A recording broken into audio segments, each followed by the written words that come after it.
Hello, hello, hello.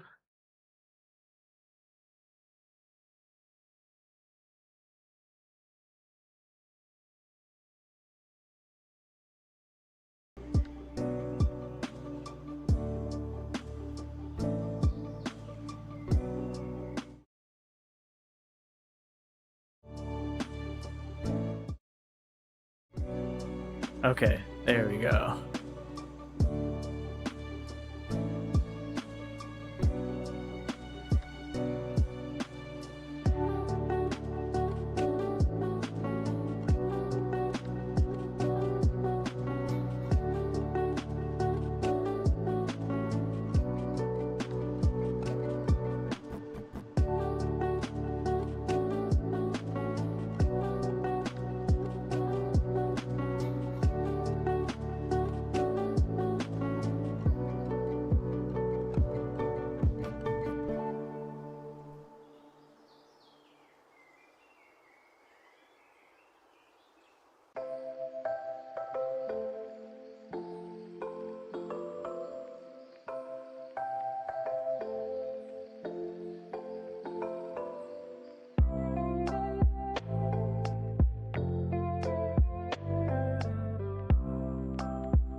Yo, Nate Esser, what's going on, bro? What are you up to?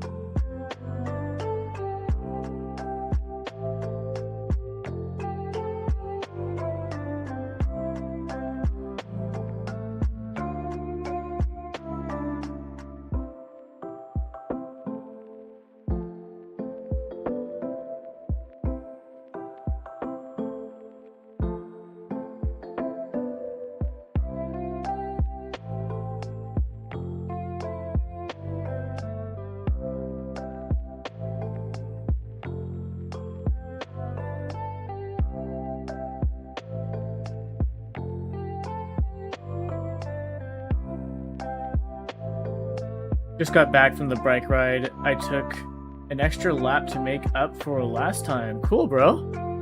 Yeah, I think I saw a picture earlier.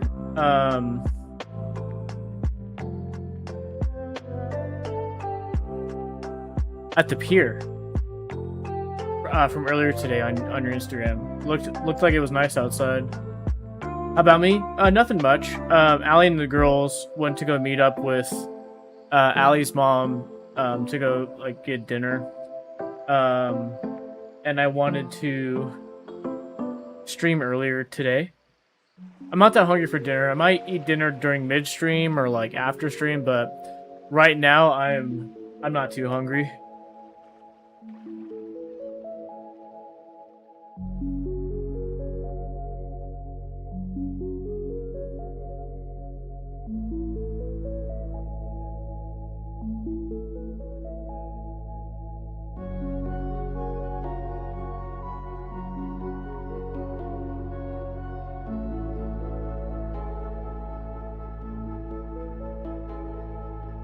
It was, and that was my third lap. Nice. Remind me of one lap. What's the where does the lap start and where does the lap end? Remind me again.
Well, there comes a time when we have to change our diet. Yep.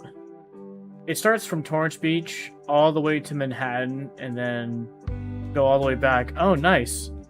Do you know how many miles that is?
Five and a half miles back and forth, leading up to 11 miles. Well, that was good, bro. That's a good distance. That's a good bike ride. Sounds like a good cardio.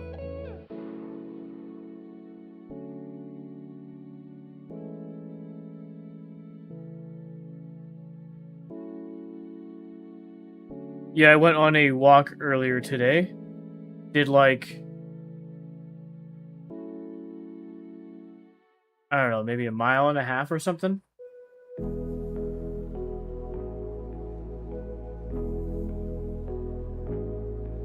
Been trying to walk every other day.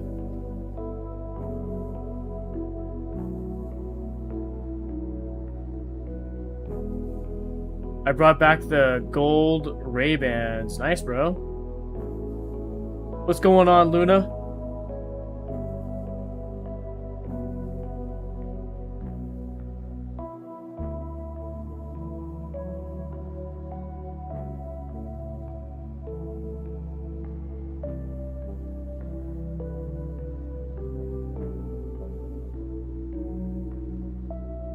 I'm doing good. Also, I posted a new video. Sweet.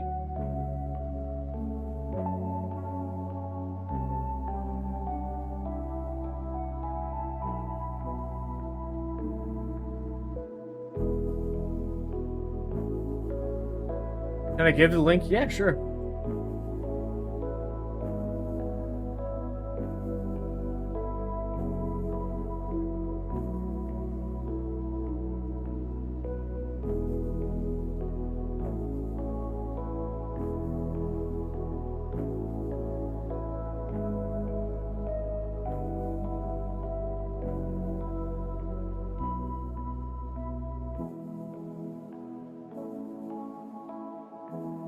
Hold on 1 second. I am miserable! That's all I've ever been! And the one time I tried to reach out for something more than this pathetic life had to offer me, you took it! And you absorbed it! Like the black hole you are! An absolute pit that any chance I have at a good life falls into! I am miserable! That's all I've ever been! And the one time... Let's see. And then the Me, other I'm one. struggling with social anxiety, which means I hate myself and think everyone hates me too. Woo! Ha!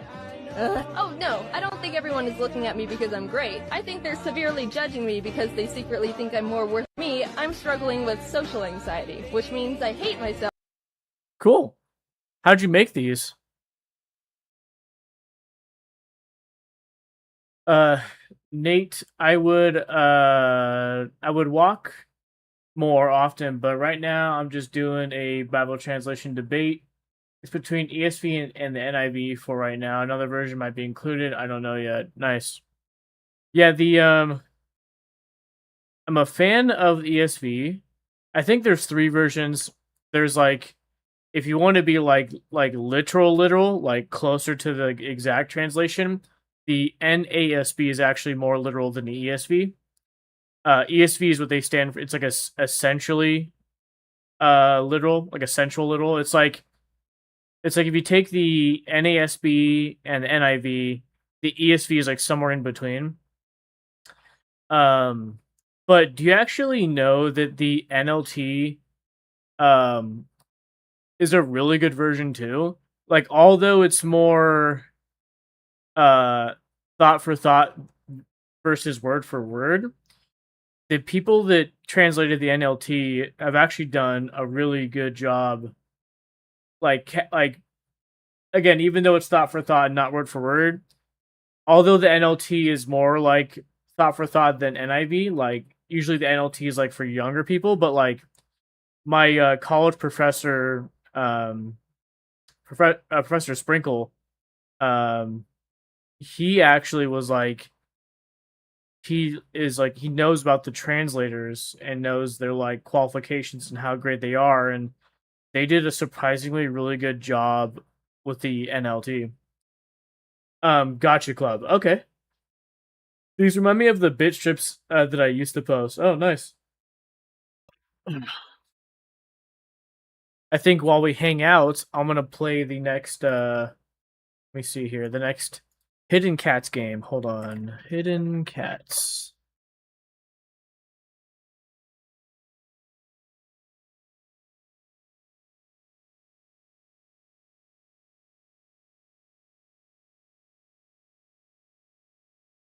Who is the developer?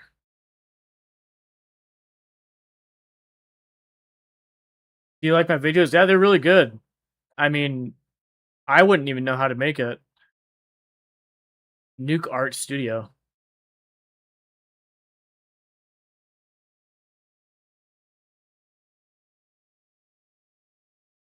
There we go. I'm trying to so we did Paris, London. The next one is Hidden Cats in New York. Let's go ahead and install it.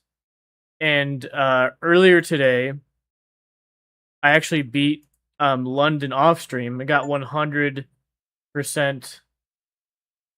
Whoa, that was already installed. That was quick. Oh, I mean they're under a gig, so yeah.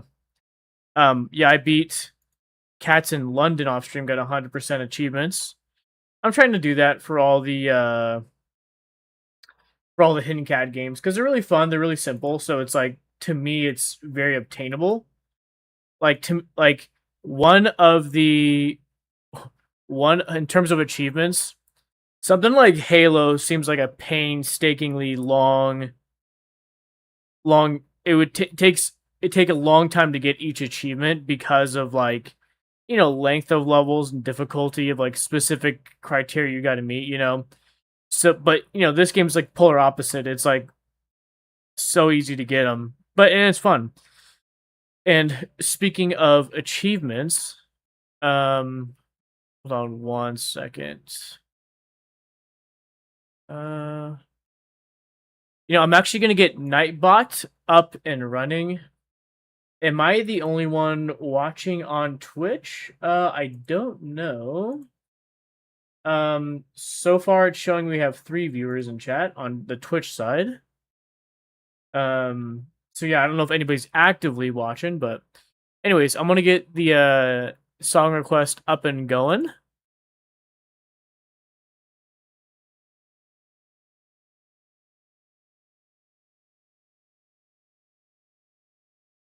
So if you guys want to add music, go for it.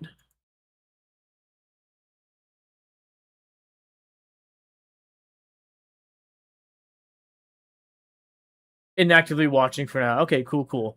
But yeah, going back to what I was saying, speaking of achievements, I don't know who else got anybody who was actively looking at the Discord today, my Discord.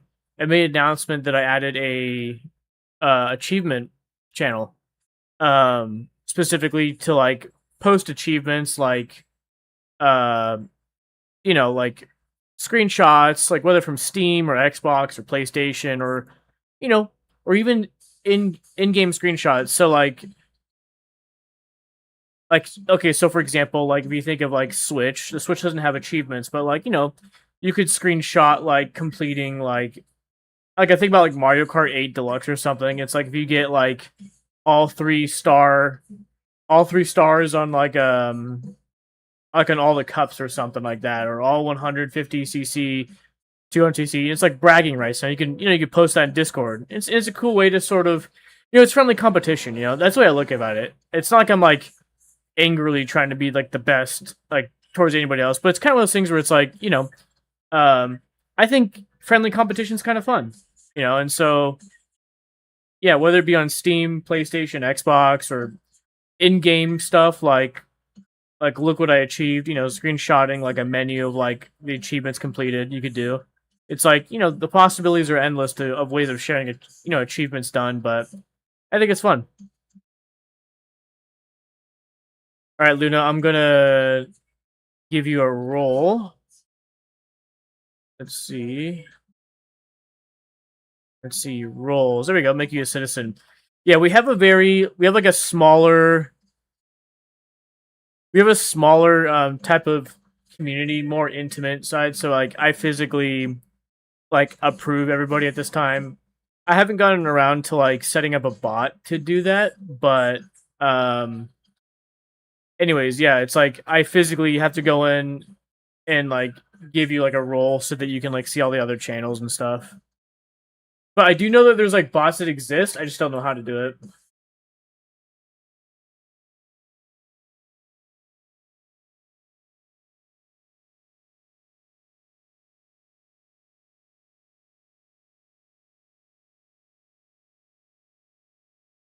I'm very mature if you don't mind. I can be a little inappropriate, but I'm funny and appropriate. Yeah, no, I get it. I think we all are at times. Like I don't go out of my way to be like inappropriate, but like, cuss words slip here and there.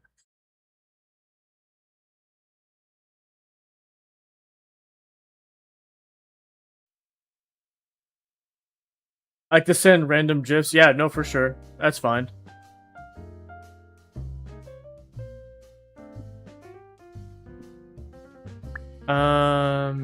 Let me change the game type.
Can you give me permission to follow the server? I gave you the citizen role. Am I missing something? Try restarting Discord if it didn't work.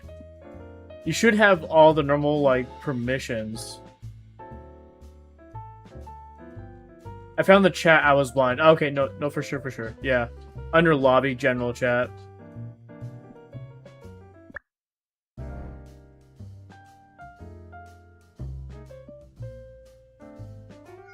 Okay.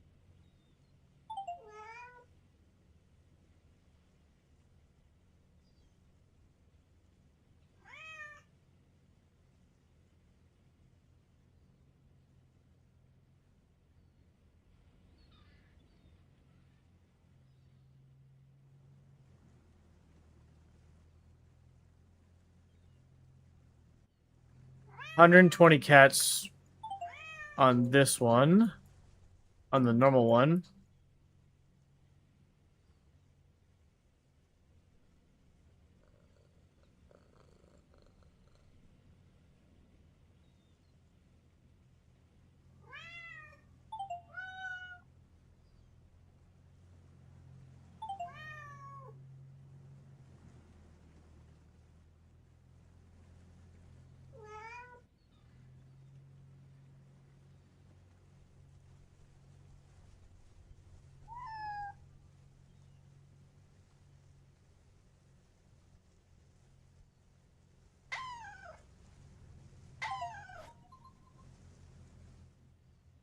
Oh, that's cool.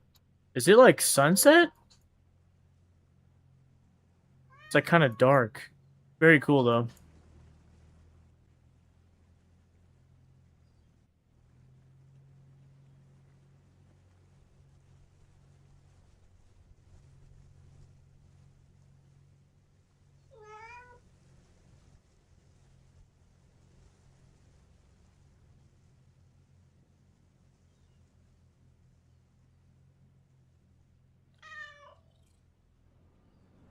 Dude, what?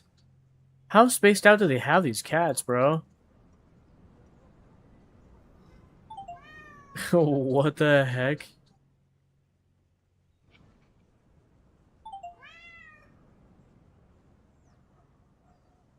Have you ever had broth's worth? I don't know if I had, or whatever it's called. Is it, what is it? Is it like a bratwurst, like a sausage? Is it like a food?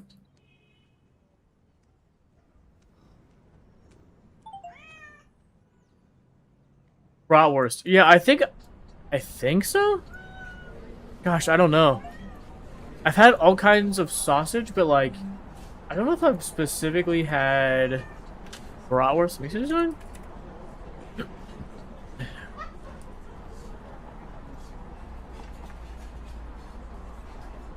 Like, oh, maybe I've had one. Like, I've had like a bunch of sausages that look like this. I just don't know if like a bratwurst is like different from like a normal like a sausage like this, you know? Like, maybe I have.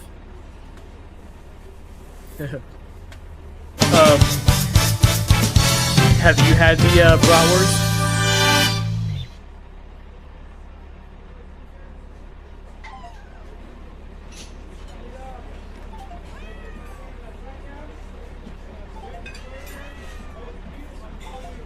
Yes, I have. Nice.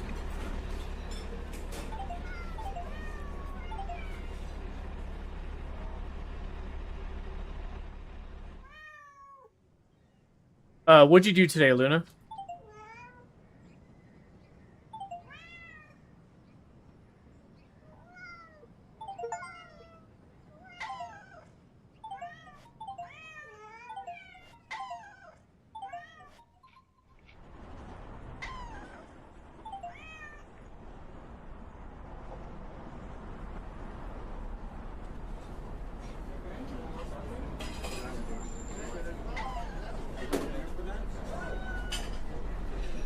I was at a pool party. Nice. That sounds fun.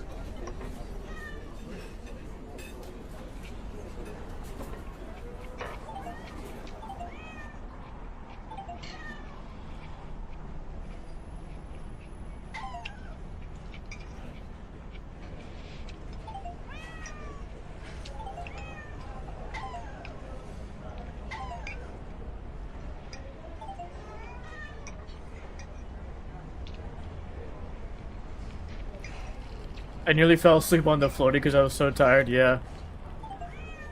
I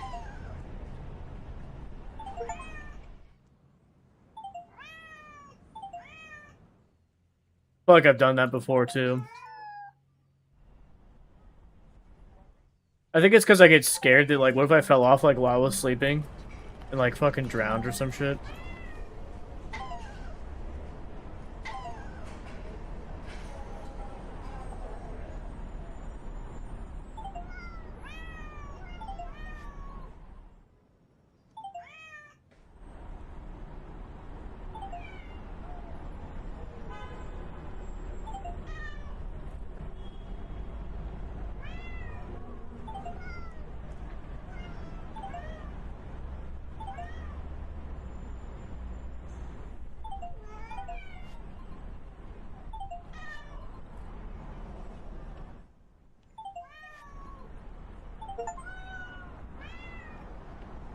My parents are divorced, so it's a little hard for me to cope. No, I get it. I mean, my parents are not divorced, but I know a lot of people that are divorced and are going through divorces, like, right now, and it sucks.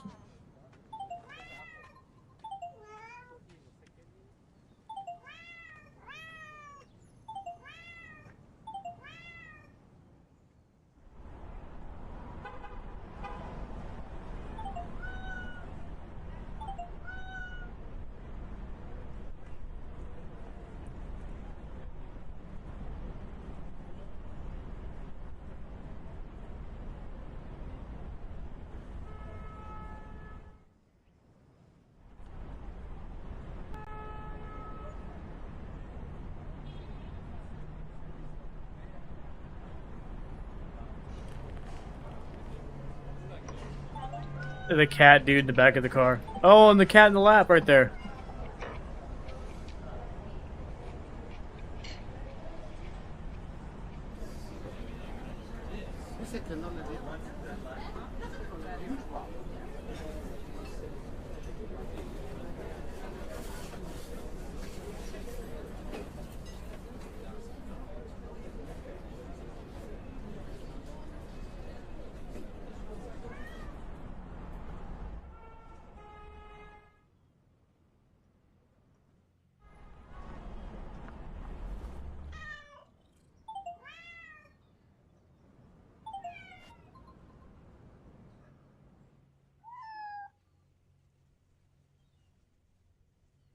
Luna, what time is it at where you're at right now?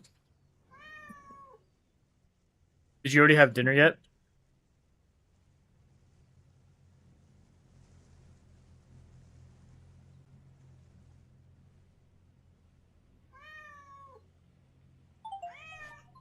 8:49. Okay, you're like 3 hours ahead.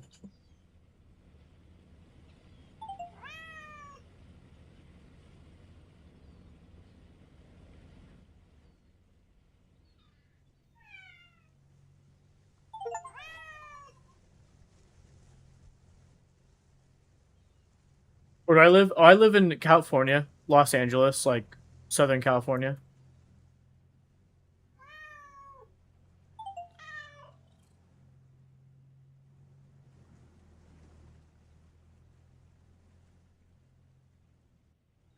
Oh, is it cold there? No, right now it's 77 out, so it's kind of warm. Um, 77 degrees Fahrenheit. I don't know where are you from? I mean, there's other places here in the U.S. that are like in the 90s, 100, like triple digits Fahrenheit.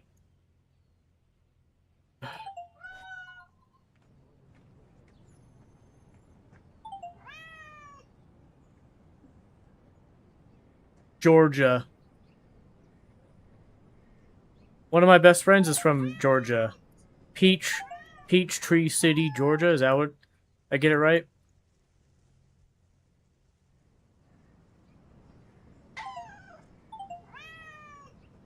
His name is Kevin. He moved to California when he was like in elementary school or something. So he's not there anymore, but that's where he grew up like until he was like a young kid.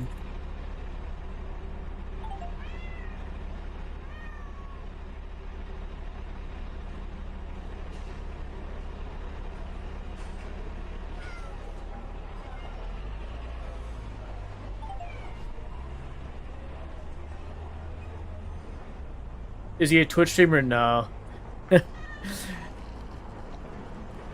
He used to pop into my Twitch streams years ago, but it's been a while. I mean, I talk to him like all the time, like in texting in our group chats, but he doesn't stream. He's not like into that.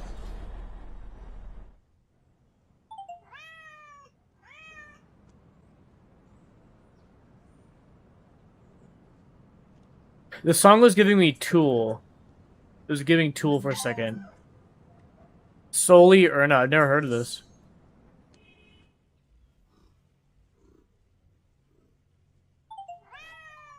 $93 out of 120 dudes. Can we do it?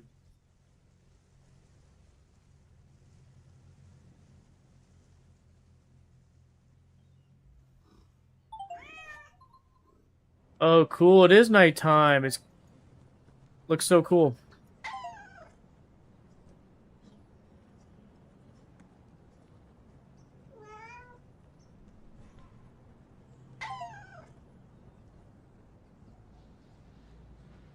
I forget, Luna. How did you find my channel? Whose other channel did you find me from? Or come from?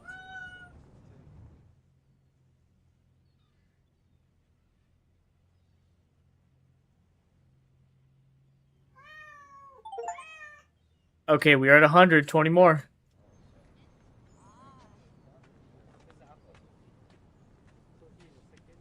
Bitesky.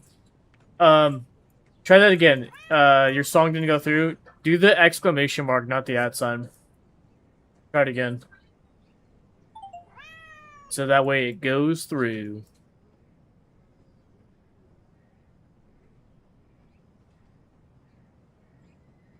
There we go.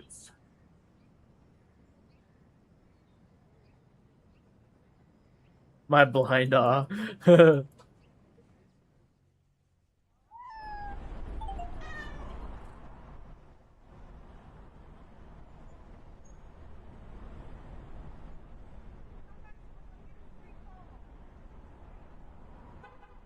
Luna, are you on TikTok or Instagram or YouTube?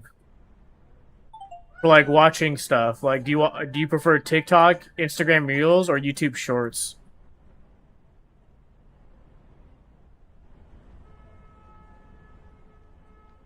YouTube.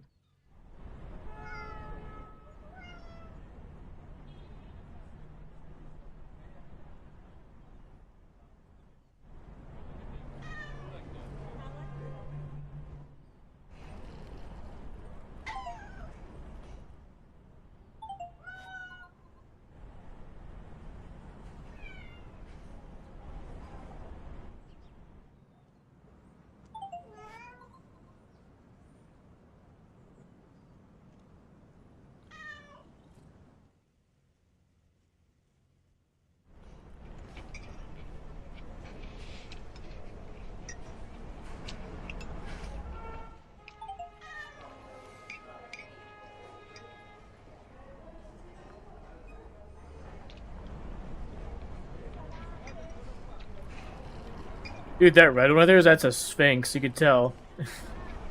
Just the way it looks.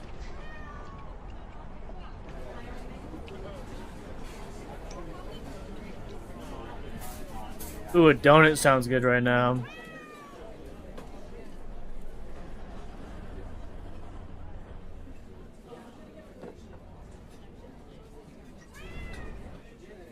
Luna, what's your favorite drink?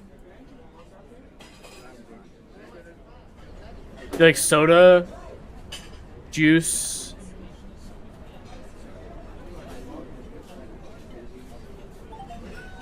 smoothies? Like if you had to think of like if you had to choose one, I know you probably like a lot, but choose one. Root beer, nice. Do you have a favorite brand? Like Barks, A&W. There's like a bunch of brands that do root beer. I think if I had to choose my favorite, it would be Virgil's. A&W, nice.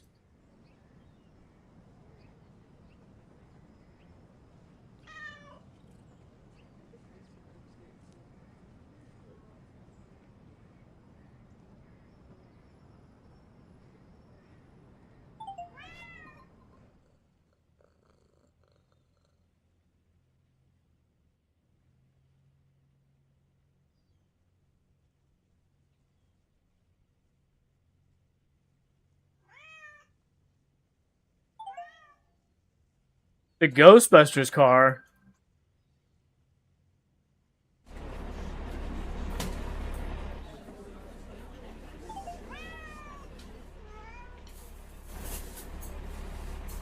What? The Mystery Machine.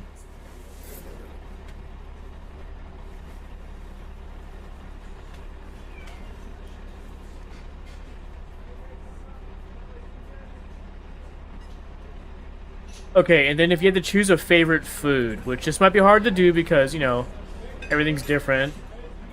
Um, you had to choose your favorite food. What do you think you would go with?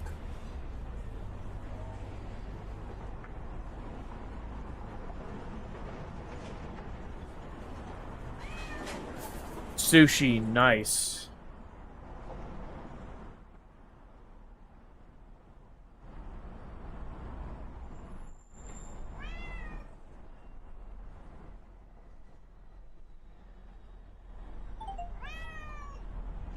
Oh, it's cool. Look at the neon sign with the donuts.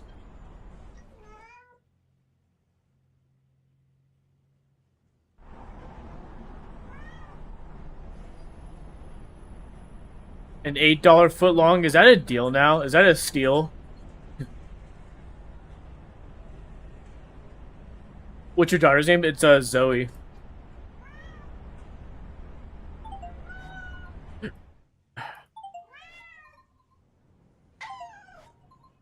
Dude, 116. 4 cats left.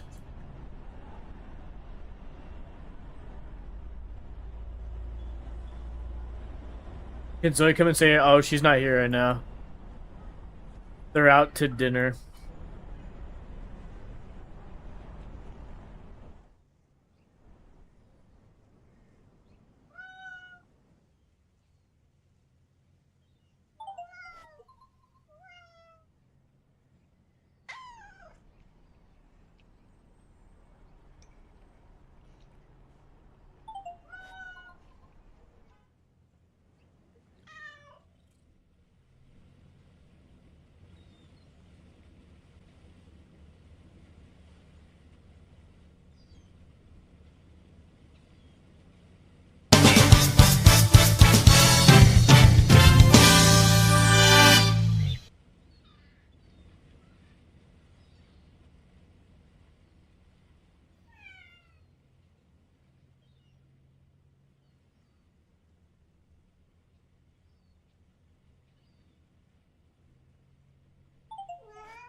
There we go. One more cat, dude.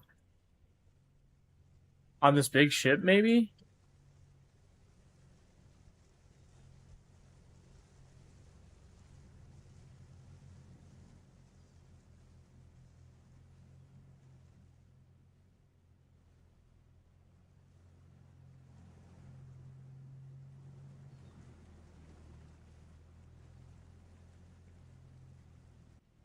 Luna, do you have a favorite video game?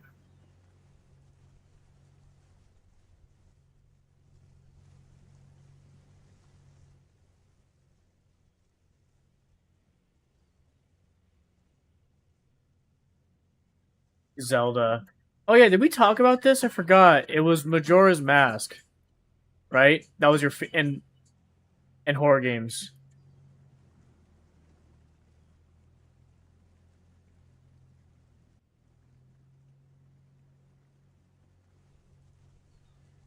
Do you have any games you're playing like right now that you're going through?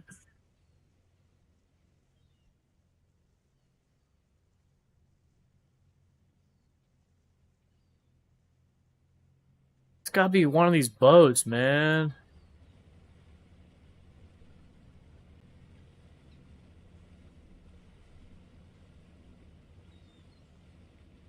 Are we finding cats? Yo, what's going on, Purple?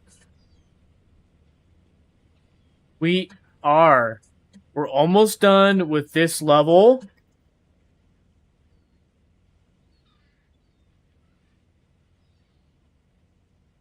Um, 119 out of 120, and this is proving to be hard.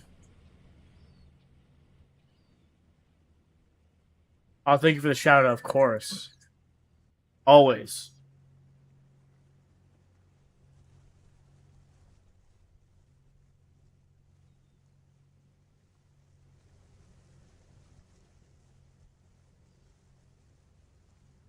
What are you up to, Purple? Are you chilling right now? At home?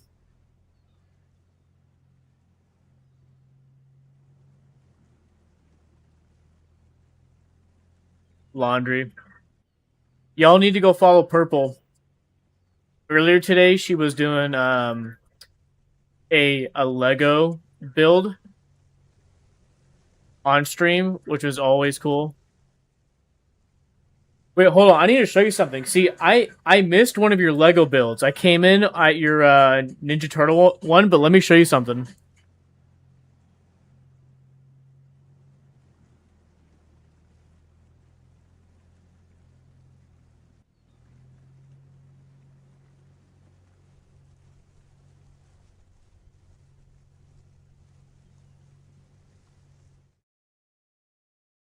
Do you recognize this? If it'll focus. Do you recognize this? I got it last year. Okay, so watch this. So I was watching this. I didn't build that one today. Okay. Because I saw it in your Instagram story, and I was like, oh, maybe I missed it. But I only I saw the Ninja Turtle one, but I was like, wait, did you get it on sale too? I found it on eBay. It's from like, uh, my understanding is like, it's from like a couple of years ago, isn't it? On eBay, yeah. Where did you get yours? Okay, so here's how I found that one, right? I was watching, there's this girl I watch stream. Um I got real cheap on Lego. Oh, when did you get it? Like recently? So I was watching this girl stream, and she usually streams like Call of Duty content, like the zombie stuff. She's like a pro COD player. She's so good at Call of Duty. Anyway, she was doing like a Lego build stream like last year or something. And I was like, that's so cool because it was like, small. And I was like, that would be perfect to get to like build with, like Zoe or something. And it got in April. Okay, cool. Well, that's cool that they're still selling it like directly from the site. What the heck? Because she was telling me like it was like a special release or something. And I was like, oh, that sucks. And so I was like, well, I guess I'll go look for eBay. And so I like looked up on eBay and I found a like brand new unopened one. So I was like, heck yeah, I'll get it. And so we built it like last October. But I found it because like another streamer was building on a stream. I was like, that's so cute. I want it. I think it was on hella clearance. Dude, that's so cool. I want to get into building Lego. So get this. Zoe has like a crap ton of Duplos. So for years, they've had the Duplos because, it's like Lego's like a choking hazard for like really young kids.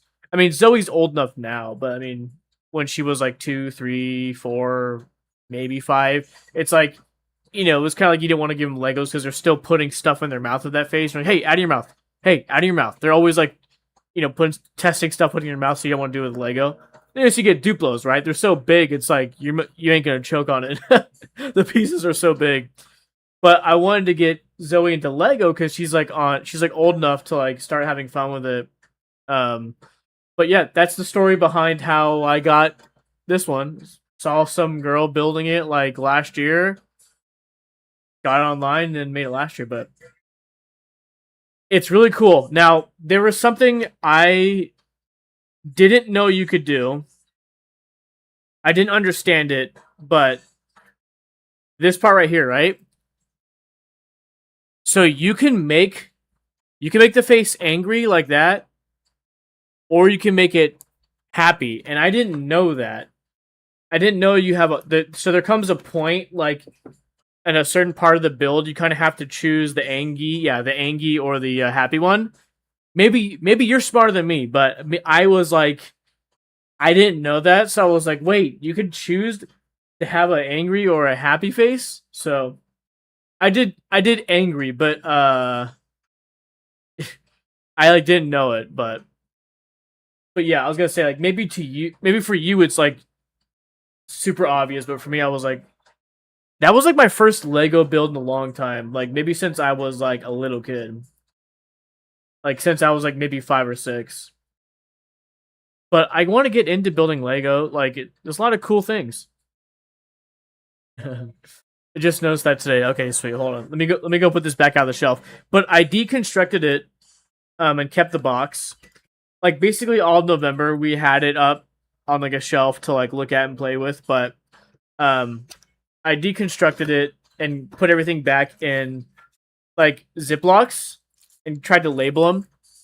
So then like, every year around Halloween if you know, we want to build it, it's like easy access and, everything's kind of organized. What? Is that blasphemy? Is it one of those things where once you build it, you're supposed to keep it like together? Wait, hold on, let me go put this back.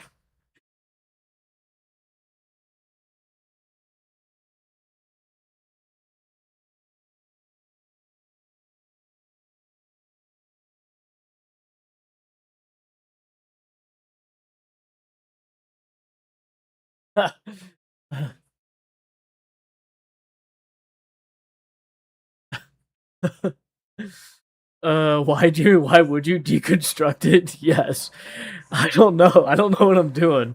I guess for some reason I thought it's like, oh yeah, like you build it and then you can deconstruct it, put it back in the box, and you take it out like a puzzle game, It's like once you put together like a jigsaw puzzle, it's like you like enjoy it for a day or two and then you like take it all apart and put it back in the box for next time.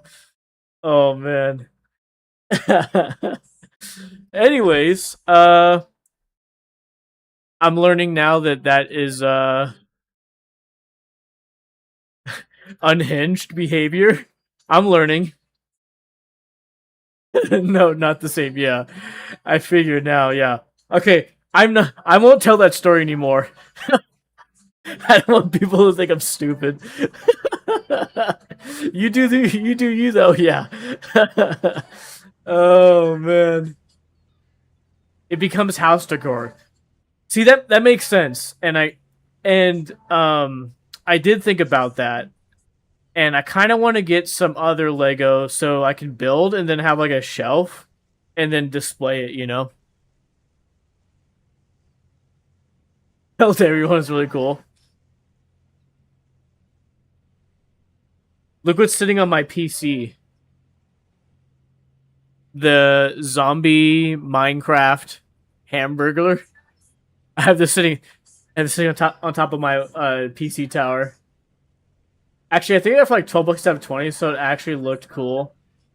So not hella clearance, but A50. That's pretty good. That's cool. Oh my god, the Hamburglar. Cute, yeah. It was part of the I think it was um the adult Happy Meal or something. at McDonald's. I forget. It was like last year. Anyways, but I kind of want to like display things.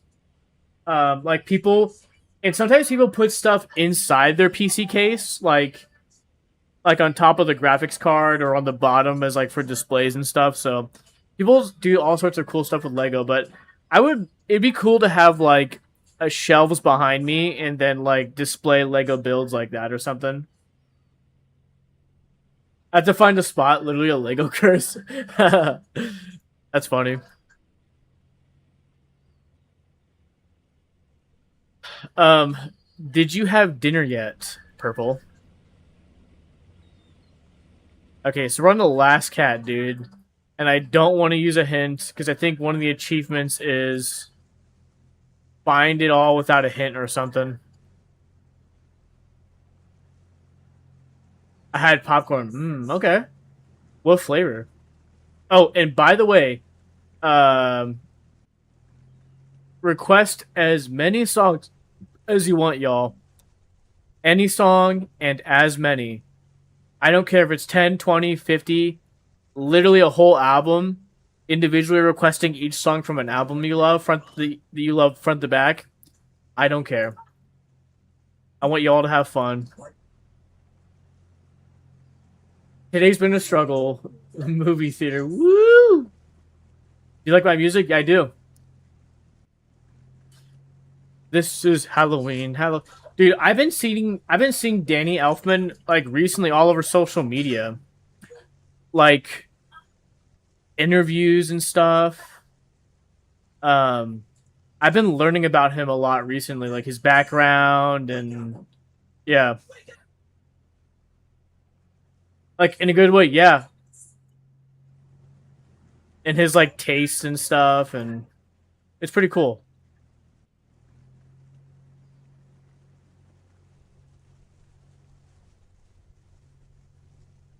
There's a Frozen 3.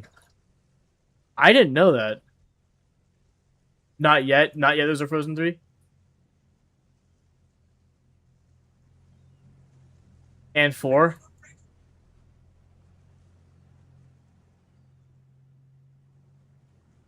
Oh. I know Frozen 1 the most out of all of them, because that's the one we've watched the most. So what's funny is that I miss the whole Frozen era, 2010s era of Disney. Um, I would say my era of Disney, where it was like, as a middle millennial, like it was basically the early 90s to late 90s. So like Beauty and the Beast, Lion King, Mulan, and I would say late 90s. I think Mulan, I forgot if Mulan came out in 99 or 2000, but I actually think Mulan was the last Disney movie I saw in theaters, because by that time I just like didn't care for like Disney movies and shows. I was kind of growing out of it, and I was like more into like watching Nickelodeon, Cartoon Network. Oh, found the cat. He was on the boat on the Staten Island ferry, or whatever that is right there. But during those early 90s, we had them all on like those plastic VHS like covered, the iconic Disney like VHSs. I still have them all. My mom has them all somewhere. She never gets rid of anything. So I gotta find out where they're at, because I kind of want to see them. But yeah, over and over again, we just had them on repeat. But I did like some I did like earlier Disney movies that were obviously like before my time, like Peter Pan. But I would say like Mulan was the last. Oh, what else was kind of around the late 90s? Like Hercules. But yeah, that was kind of it. It was like after that, I was like, I wasn't really paying attention to what was coming out. And so definitely going into 2010s, it's like I'm an adult this time, But what's funny is that like I was in my 20s during the 2010s, and all of the Gen X parents who had like kids, like fast forward, it's like the kids like the age of like my kids at the time when I was in my 20s. It's like I see them always talking about Frozen and how their kids are singing songs and Frozen on the billboards. But anyways, fast forward now to like the early 2020s. Like Zoe's been going through all the movies, and although like Frozen's an older movie, she loves Frozen, loves Elsa, loves singing the songs. She was actually in a Frozen play like a month or two ago.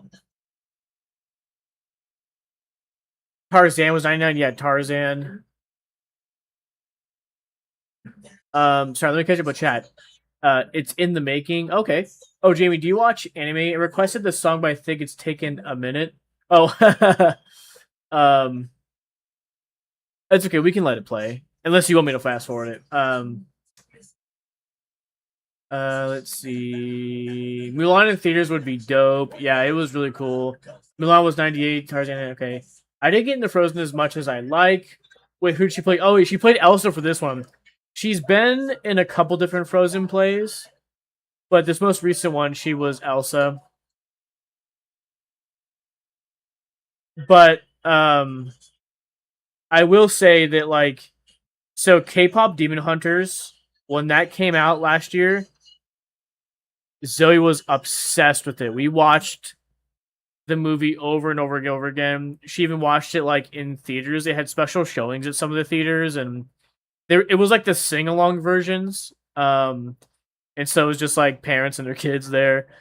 Um, but people like compare like the K-pop Demon Hunters because okay, so Frozen I think is the highest played Disney song or kid song or whatever, and it held and Let It Go, right? Let It Go basically is like was the highest like played like kids movie track for the longest time. Like it held that place like for a decade or so, I would say, right?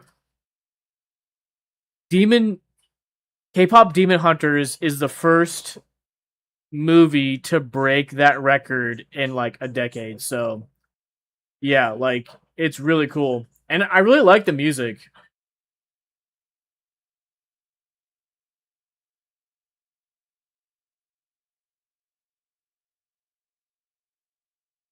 She was Elsa OMG tracks. Um but yeah, I was gonna say, yeah, Demon Hunters is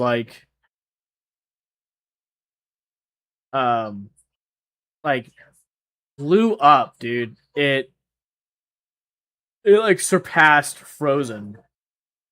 Not like I don't mean like as a better movie, but you know what I mean, like as a track. Rico and I watched it together last weekend. Oh yeah, that was cool. Did you guys watch it together in Discord? I've only seen it twice. Um. Oh, sorry. Going back to your previous question on anime. No, I am like an anime noob. Um.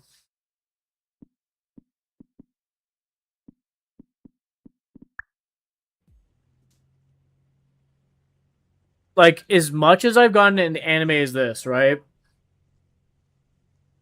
Pokemon, Dragon Ball, like whether it be Dragon Ball, Dragon Ball Z, Super, the movies.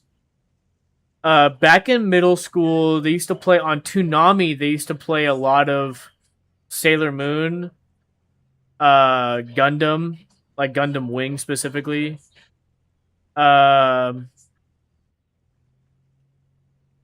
but like that's as much as I got into anime. I think the Dragon Ball franchise is the only anime like I'm like into and like constantly on my feed seeing like Dragon Ball Z shorts of like lore and discussions of like stuff like that, you know.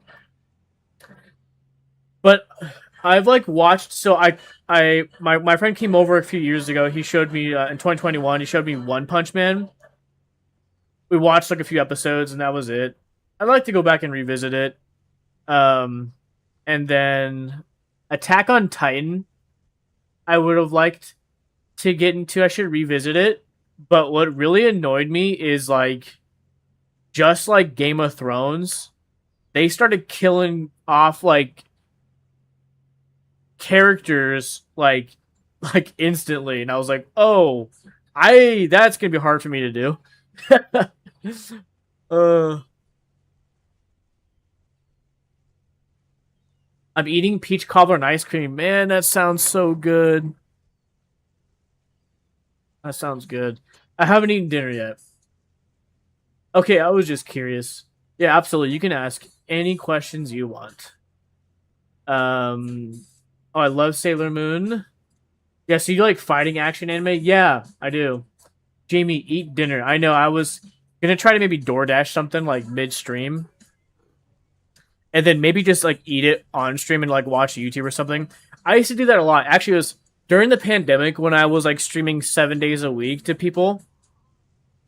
Um, we used to have this thing where like 3/4 of the way through the stream, we'd have like a serial time we called it, where like we would go from playing games to like everybody, whether me or if you're watching on stream, everybody goes and gets a bowl of cereal, and then like people would like link YouTube videos to watch. So it's like anywhere from 5, 10, 15 minutes. Like people just like linking stuff to like watch together on stream.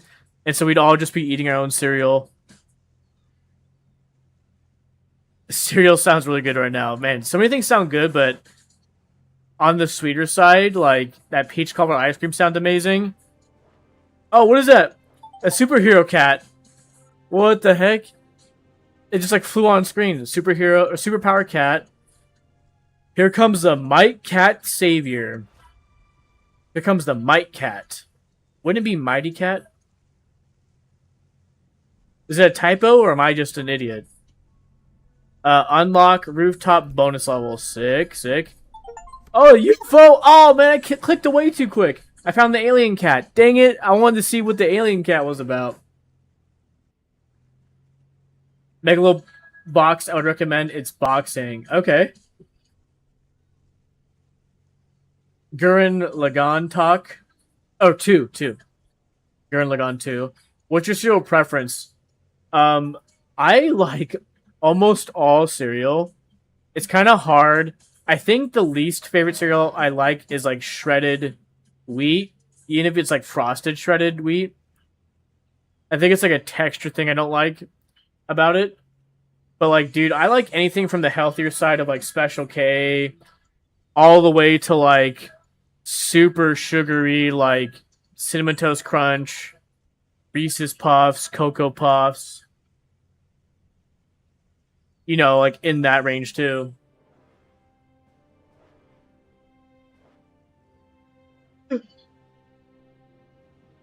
Gurren Lagann would be like giant robots fighting. We have Special K here. Cinnamon Toast Crunch is my fave. It's my favorite too, and we seems like we have a lot in common. So for Special K, I think I like every single Special K. I don't know if I found a Special K I don't like. I like the OG. OG one's really good. Right now, Zoe's really into the Chocolatey Delight Special K. I've gone through the strawberry one at a phase of that.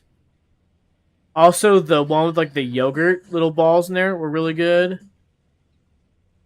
There was times I used to mix the strawberry one and the dark chocolate Special K together and have this like strawberry dark chocolate one. It was really good.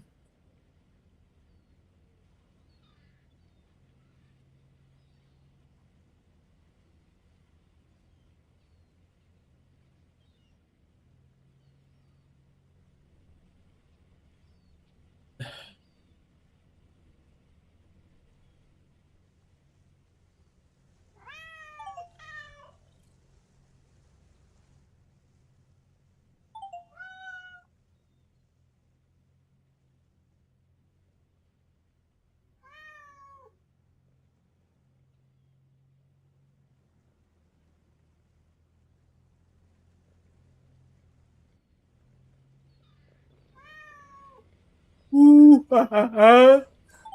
Ooh. Whoa. I did not realize that was actually a clickable cat, but King Cat, burr, burr, meow. Unlock Natural History Museum bonus level. Sick. Welcome back, Purple. I don't know if you missed the last thing I said, but there's one thing I like to do is I've done it once. It's not like a thing I do all the time, but taking the strawberry special K and then the dark chocolatey delight special K and then mix them into like a bowl together so you get this like strawberry dark chocolate kind of one. It's pretty good. Oh god, I can't believe I forgot about my other favorite one. The vanilla almond special K is really good.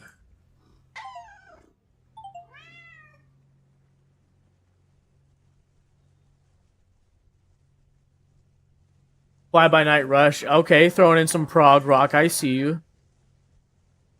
Oh, I never heard that before. Vanilla's good, dude. Special K is good, man.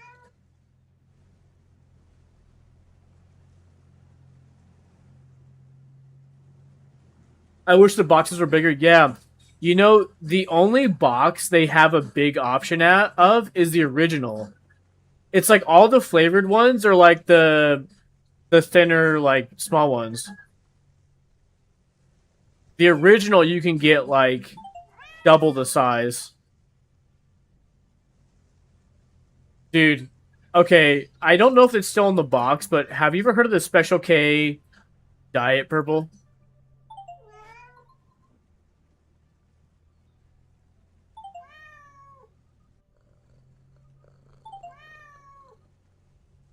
I don't know if they still put it on the box, but I'm curious if you've heard of it, or if it's still in the box and I just don't care to like look. Maybe. Okay, so the Special K Diet is like something that they like recommend on the box, and I've done it before. But basically, it's like you replace meals with a bowl of Special K. One second, look at mine. Okay, yeah, go do me a favor, go look, and then report back and let me know what you see.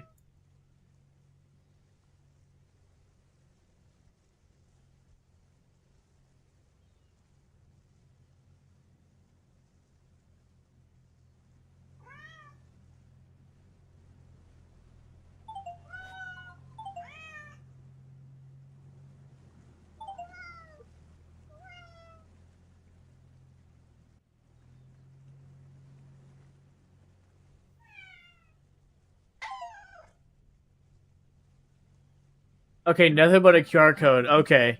I wonder if they took that off because in the era of like misinformation and like cancel culture and like calling brands out, that maybe they found out like it wasn't a good idea. But yeah, back in the early 2000s, because I did it and that's how I found out about it. It was on the box, but it said basically the Special K diet is you replace your meals with a bowl of Special K. So it was like if you have 3 meals a day, 2 out of the 3 meals you replace with a bowl of Special K. It's like it's like you'll lose weight. But do you know what I did? I was at 220 pounds. This was like summer 2008. I was like, you know, I need to drop weight. I want to be good, looking for the summer. I went from 220 to like 204 in like 2 weeks. And I replaced all 3 of my meals with a big ass bowl of Special K. I did not feel good by the second week. I was like faint, like almost. I had to leave work early. I was like malnutrition, dude. Talk about stupid, but yeah.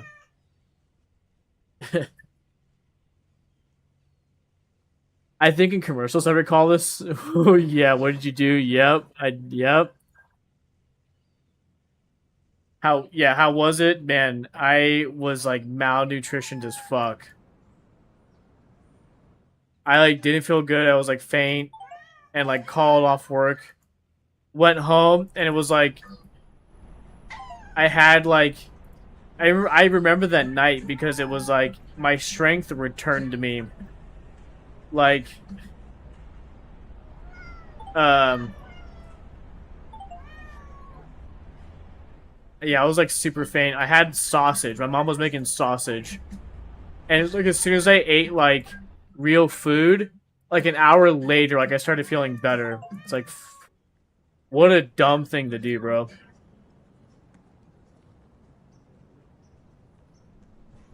Well, you did it, just maybe not most healthy. Yeah, so I went beyond the recommendation. So instead of 2 out of 3 meals, which would have been fine, I did all 3. And well, what do you know, dude? Borderline freaking would have had to go to the freaking urgent care, being sick or something.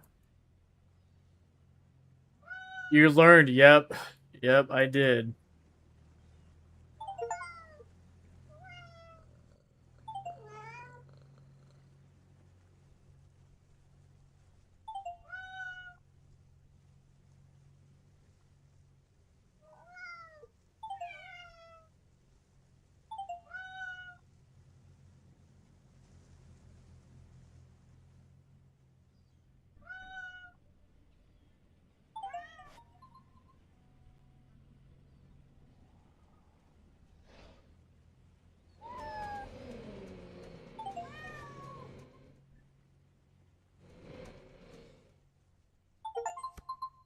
The Statue of Litterby?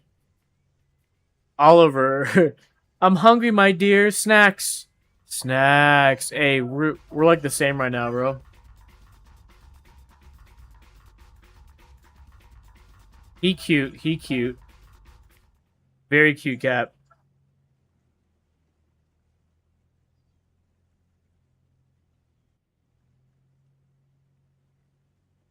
Oliver's hungry. I'm hungry.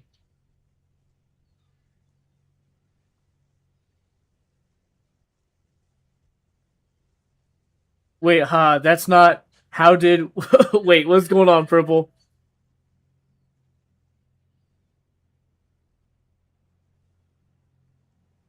I'm curious what it is now. Wait, what happened? I want you to mop the floor. Disney Channel took over? Oh, wait. Okay, we'll pull it up as soon as it plays.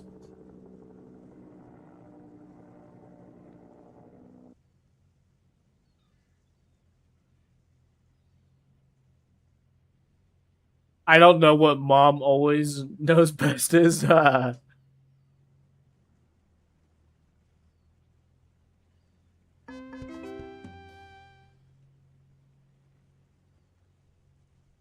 if it's weird, that's not me. Well, yeah, we'll find out. Let's see.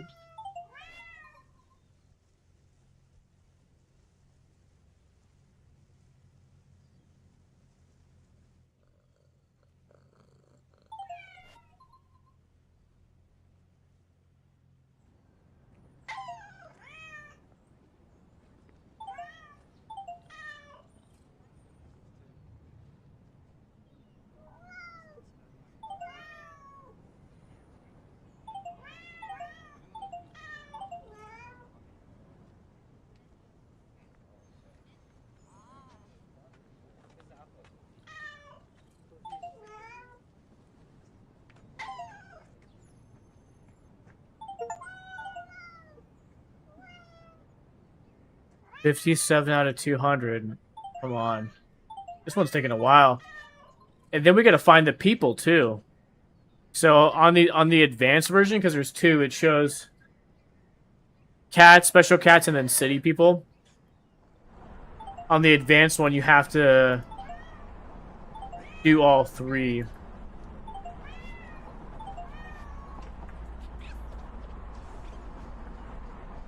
Wait, there's people? Yes.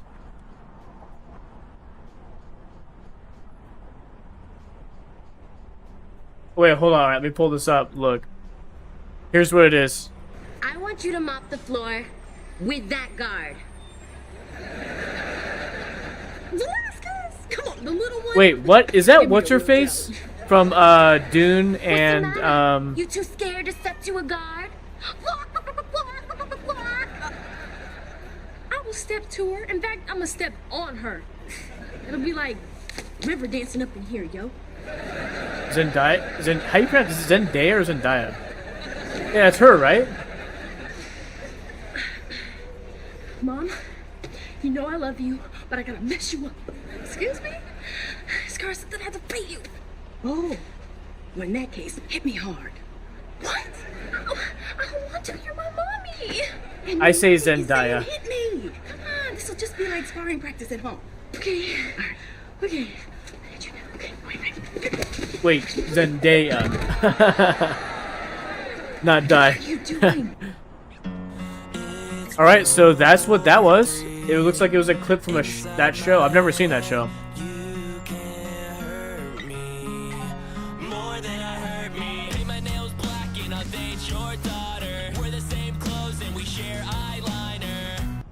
Oh, sorry, hold on one second.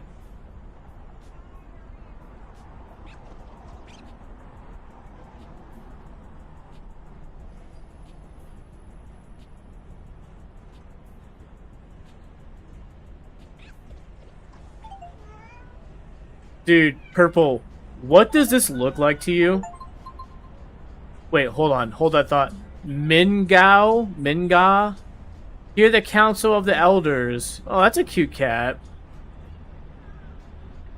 Okay, so what does this remind you of any show right here? Or shows on Nickelodeon? That I think you know what I'm talking about? It takes place in New York.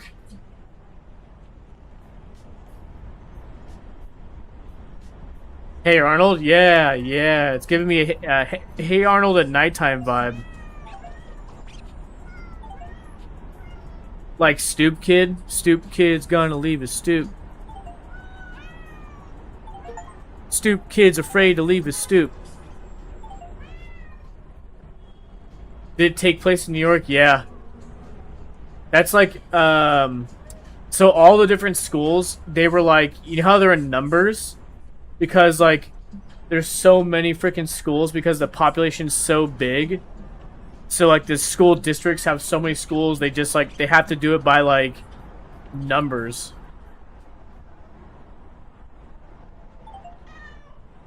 PS 118, yeah. So there's, which ones, so here's some distinct ones I remember. Stoop Kid. Monkey Man, and the flooding one. There's like a flood. They have to get to like the top of the roof and stuff.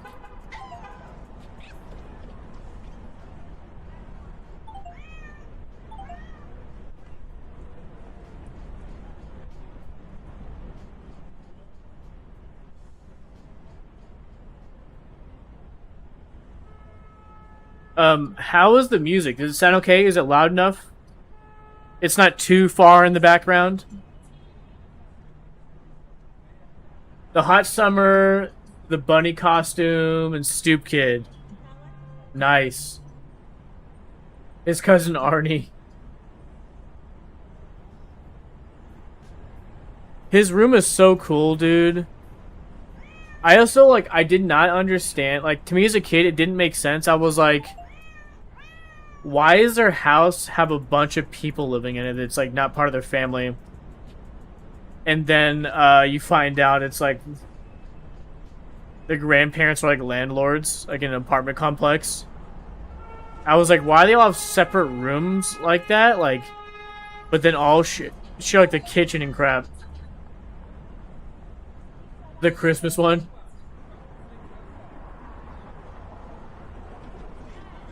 Oh, this is a Pop Goes Punk one?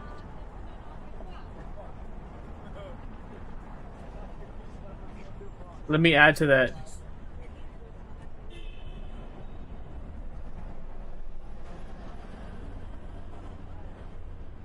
I didn't remember.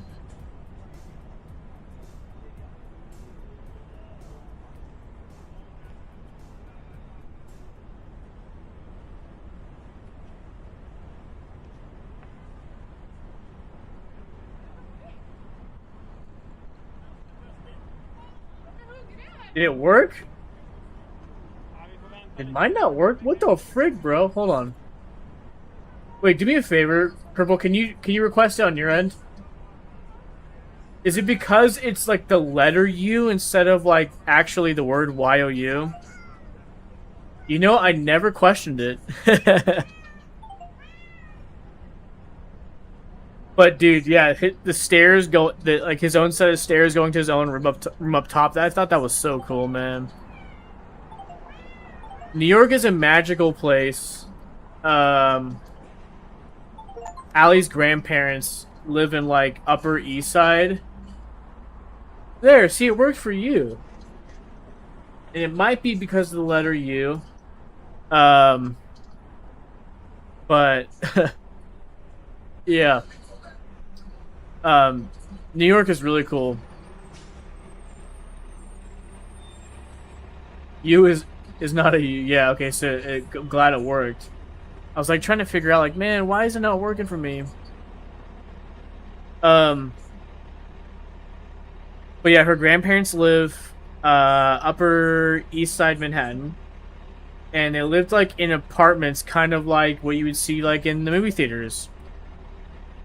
Like in movies, I'm sorry, not like apartments in movie theaters, but like you would actually like see it was like something from a movie set. It's like their apartment complex actually had like rotating or revolving doors. And there was actually like a bellboy or a doorman. Not bellboy, but a doorman that would set the revolving doors, and it was like an apartment complex, but it had like 4 or 6 floors or something. It was apartments. It was so cool.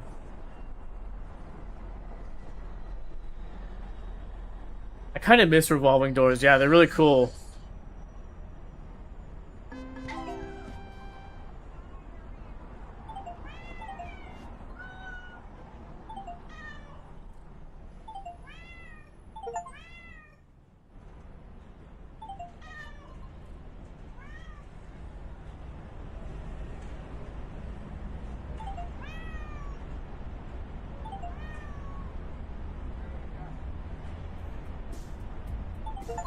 Oh my gosh, the ghost cat. He just randomly fucking appeared and I happened to be there. Burr woo, gimme catnip.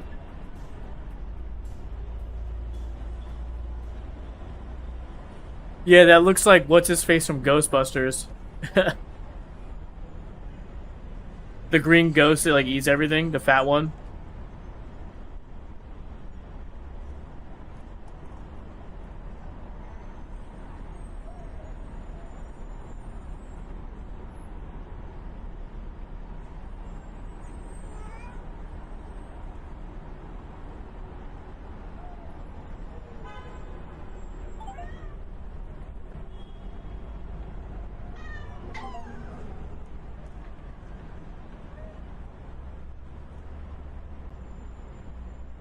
Scooby and Shaggy. Oh yeah, yeah. I saw that Scooby and Shaggy. That there's actually the Ghostbusters car in here too.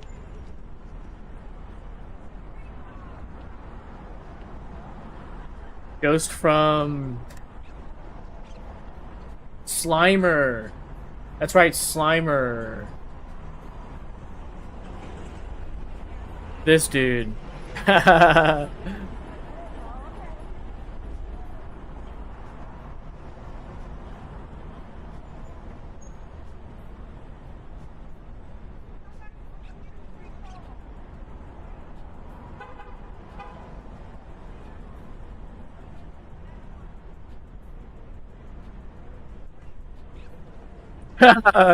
This picture of Slimer, bro. Ghostbusters is so good. It really is. What's your favorite Halloween movie of all time? Oh man. Oh boy.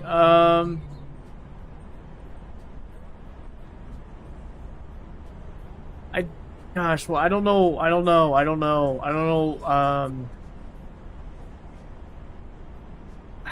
Man, I don't know if it's a movie, but they had the Halloween SpongeBob special that I remember watching like on Halloween night as a kid. But in terms of like a Halloween movie, I don't know.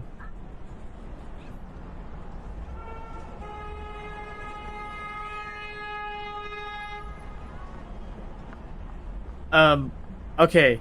So that's all I can think of. I don't know if it really passes as like a true Halloween movie, but all right, you go. Popcorn purple. Let me come back to that one. That counts. Okay, cool. All right, so then that will be mine because I really like that. I don't know if I have like a Halloween one, like a movie. Like if it was like a dead, like like people like watch like movies like like Halloween and Freddy Krueger, and people have like dedicated like movies they love watching on Halloween. Mine might be that SpongeBob Halloween special from like when I was in middle school.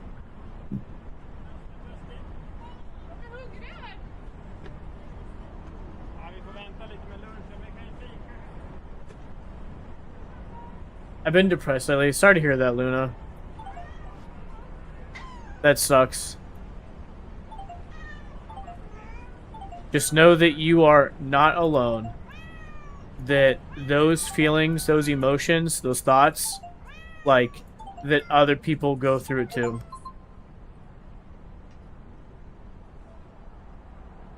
Cacao? Is that how they pronounce it? Caca? It would be caca.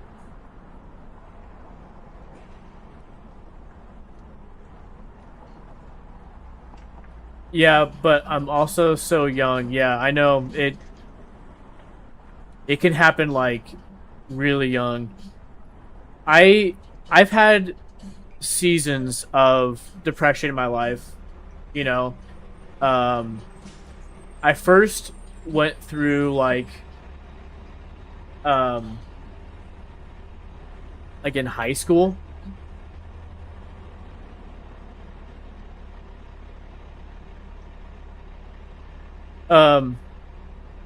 I thought maybe it was like people kind of started experiencing in high school, but like there's cases, and maybe Purple might be able to speak to it more than I can. But like depression can happen to like even like really young, like even like age of my kids, like Zoe, she's like 7. Welcome back, Perp. But yeah, I went through like a season of depression like in high school. I've experienced it in my 20s. And even like in my 30s. But I think the thing to know is that like you're not alone. That like whatever emotions or thoughts that you experience that make you depressed, like everybody has those same experiences, thoughts, emotions, those feelings, and so you're not like alone. Like it's not like you're not different. Like you're not alone. Like people experience those things like majorly.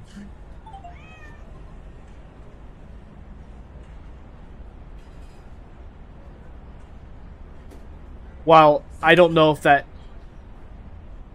helps, but just know that like it's pretty normal for people that like have anxiety, depression, to feel like no one else is having these same thoughts or emotions and experiences I am, which is like a lie, like people do. And I think that's the lie people believe. And so yeah.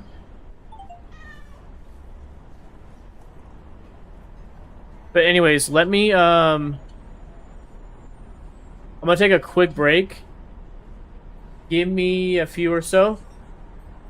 I'm gonna get to walk around some stuff, but yeah, I'll be right back.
Okay, back, back, back, back, back, back, back.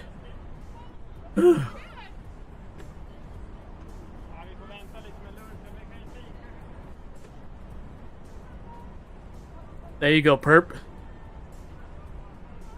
Getting those requests in. Thank you. Appreciate it.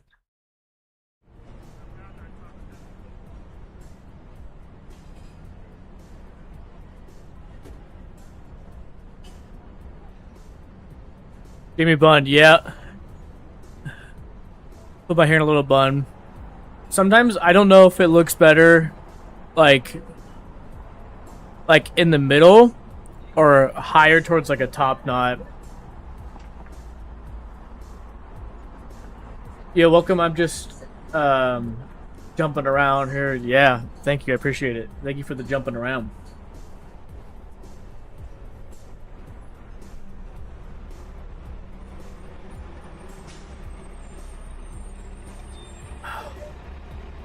I'd say whatever you find most comfy, right? Look, dude. The ghost cat? He's like flying all over. Look, he's over here now. We're like all the way on the left side.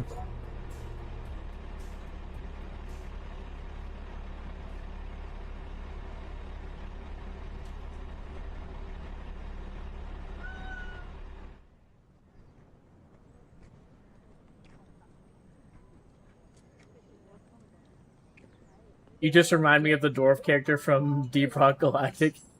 Cool. I still have never played that. I've watched you play it, and I might have had it like at one of the free games with like a Game Pass. I've still never played it.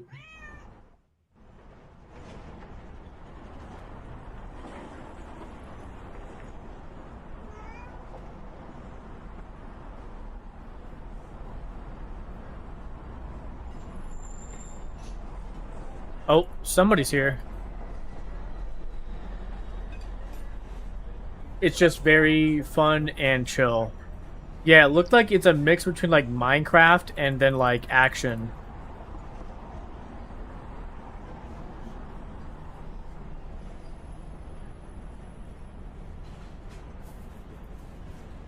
I love the thrill.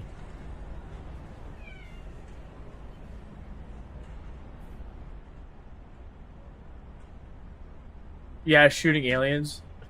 What the hell's going on? Oh, it's part of the song.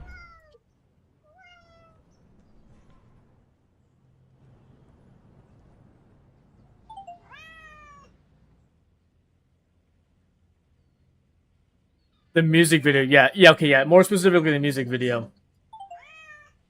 Purple is correct on that.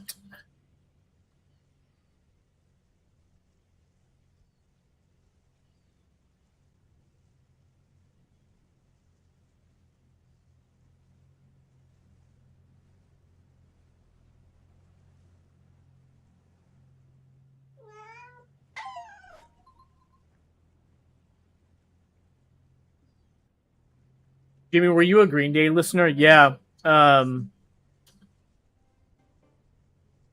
Like the early stuff. So like Dookie.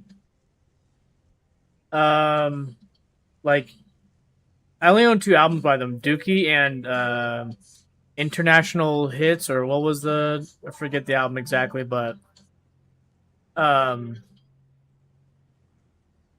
I was a fan. I basically like Green Day's earlier stuff because to me they sound more like on the punkier side of things. When they kind of went more like on the rock side, I didn't like that sound as much. And it's like the same thing with like Metallica, right? It's like for me, like Metallica, it's like I liked Kill 'Em all the way through the Black Album. Everything after that, I'm just like not a fan of. Green Day, kind of the same thing. It's like the early stuff I'm a fan of because it sounds more punk to me.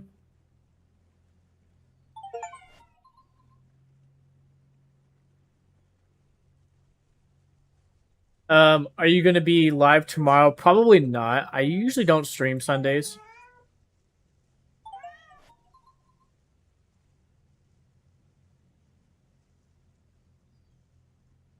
I remember when 21 Guns came out. I liked their American Idiot stuff, right? I know what you're talking about. Oh yeah, Jay, what's your schedule? Usually it's Tuesdays, Thursdays, Saturdays. I try. It's not like a solidified schedule, but I aim for Tuesday, Thursday, Saturday. But sometimes I will do bonus streams like in addition to Tuesday, Thursday, Saturday. Or if I miss a day, then sometimes like, I'll do like a Wednesday or Friday stream. Like this week I didn't stream Tuesday or Thursday, but I did stream yesterday on Friday.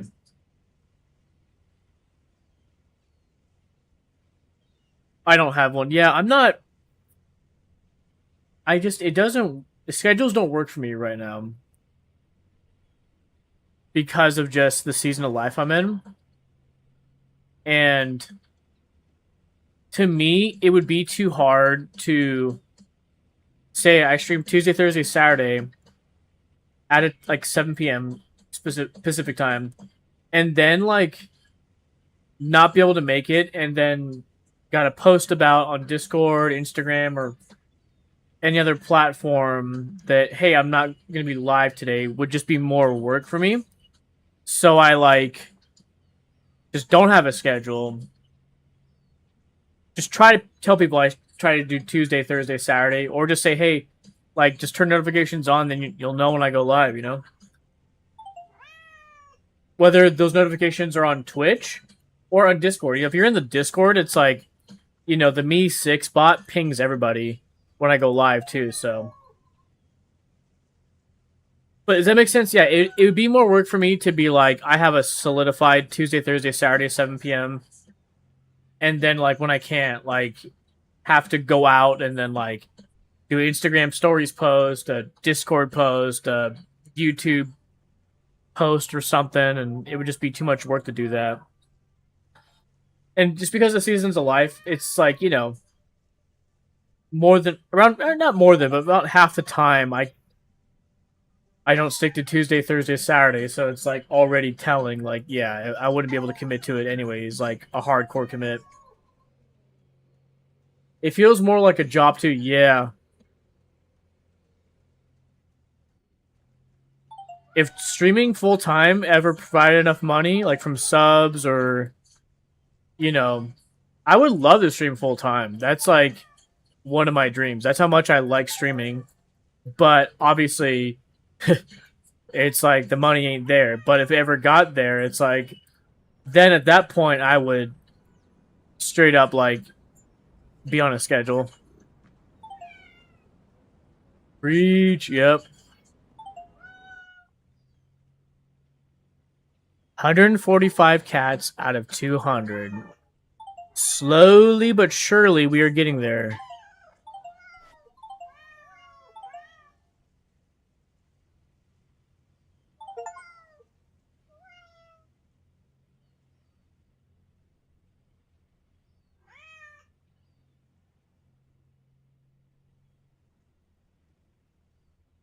Wait, hold on 1 second.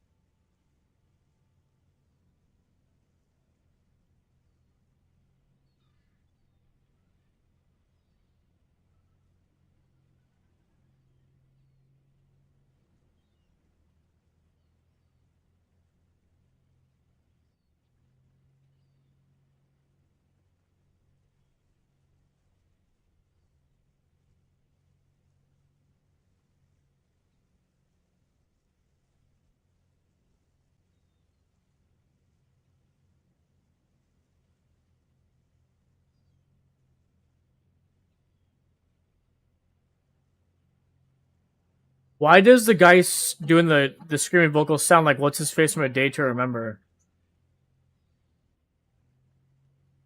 Holding. Thank you for holding. Thank you for the hold. This is Jamie speaking. How may I help you? Okay. Yeah, I'll be glad to help you with that. Could I get your first and last name, please? Oh shoot, geez, Jamie. What, am I reminding you of your job or what?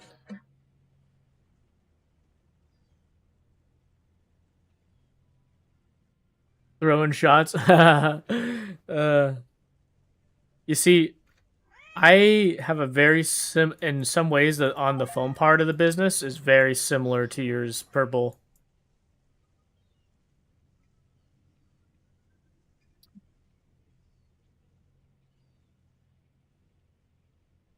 It's also very inconsistent and liable to fall off at any point. Consistent, reliable income is more important. Exactly.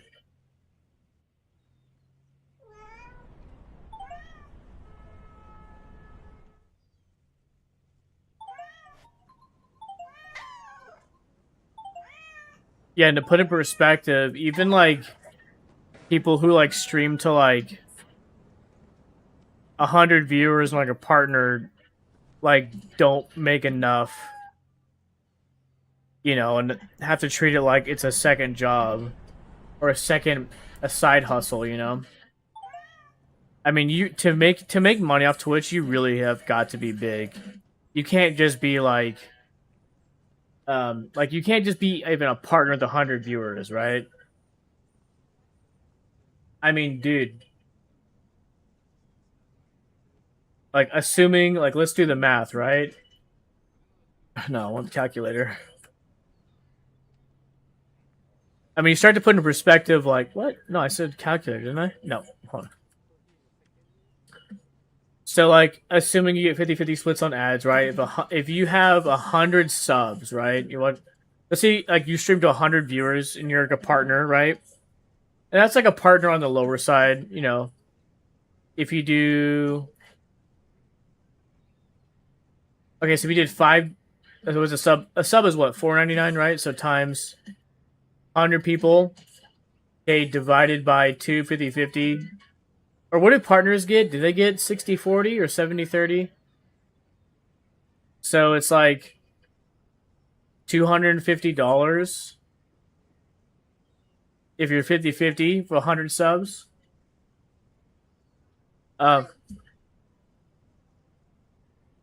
If you get 70-30, so like let's say, or whatever it is, maybe you get closer to 500. It's like that's like 500 just from subs, but you don't cash in. It's like that's like, dude, not even like, to me that's like not even enough to like, that's like not even half of what I make a week. So yeah, to put in perspective, for Twitch to be a full-time job, it's like you've got to be,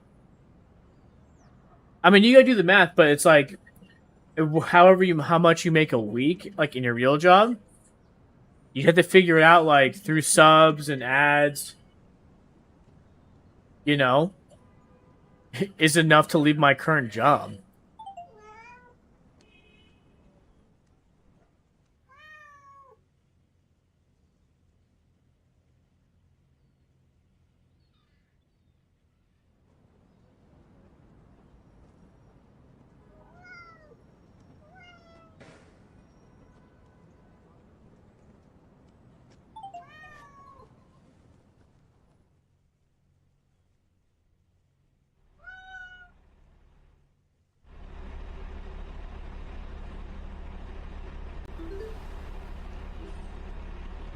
Okay, that's 2 of the people.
I appreciate y'all being here and hanging out. I really do. Thank you guys for being here. Oh, Ninja! Look! Purple, look at this one if you're here. Look what I just found. He was running across the street in traffic.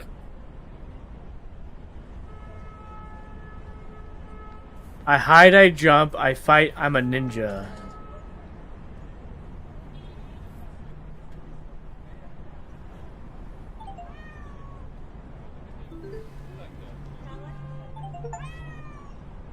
This guy sounds a lot like Tim Labassis, or what's his name from As I Lay Dying. Best cat, I wonder, yeah.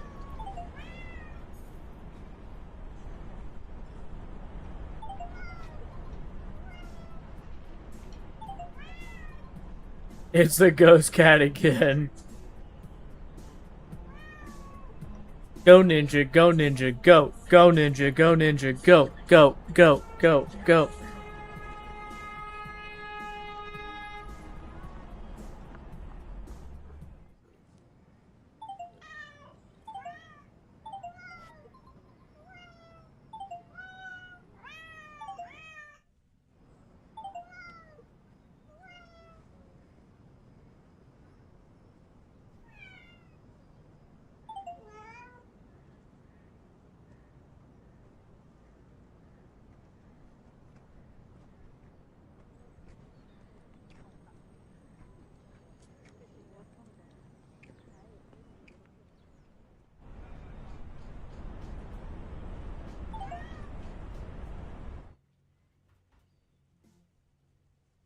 182 cats out of 200, dude.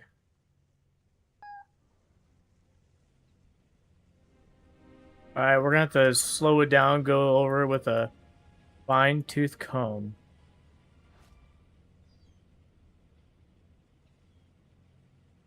How did you find about this game? I saw it randomly on Xbox Game Pass, like early in the year. Tried it and I was like, whoa, this is so fun and simple. And they're so cheap. The games range from like $2, $3, $4, $5 a game.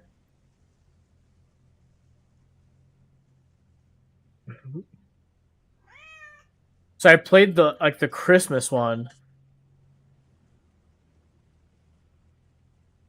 And then there was a Spooky Village one I just beat before I started these.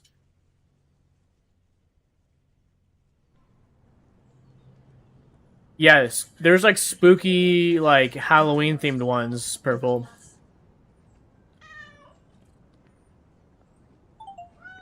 Like for example, so right now we're in New York, there's Hidden Cats in Spooky Town. Oh, look at this one.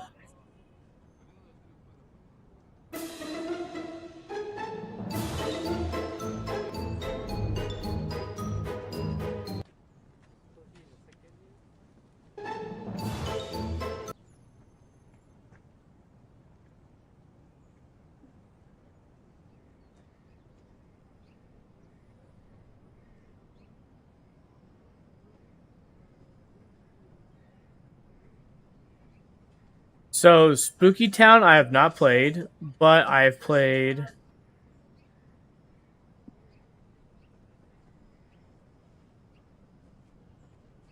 Oh, there's more than these. I don't know why it's not scrolling up any further past this, but there's a Christmas one, and... Hold on one second. Let me see. Spooky Village. So there's Spooky Town and Spooky Village. I have not played Spooky Town, but Spooky Village was the one I beat before I bought this bundle. And then there's Hidden Cats in Christmas, which I've beaten, and then there's Santa's Realm. So there's like two, it seems like there's like a two Christmas ones, two Halloween spooky ones. But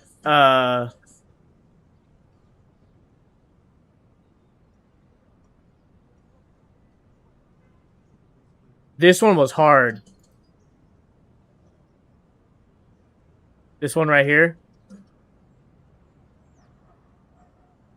This was like the final level on the Spooky Village one. This one was really hard to find everything because it's the cats, monsters, and people in here.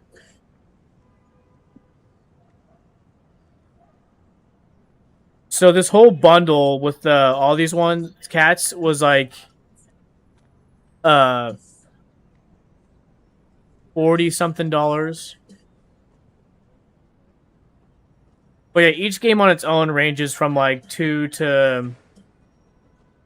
to $5, so you can always wishlist it, and then just like when Steam emails you, it's like, hey, it's like 99 cents, then like freaking click it, you know?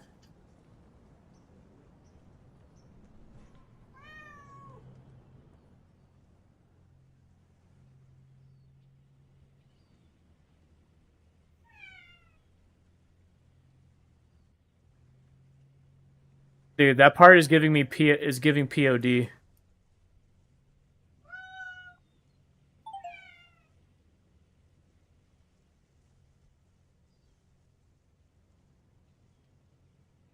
I got the app, so now I get notifications that way. Sweet. That's smart.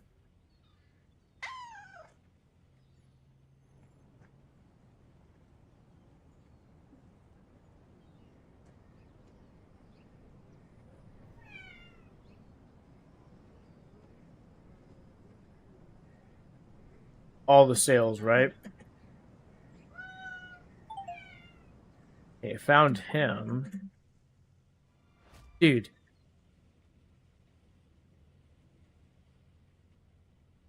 Maybe it's this person will complete it. They have a Sega sale happening right now, I think. Oh, yeah, I saw that. I want to see it. Let me see.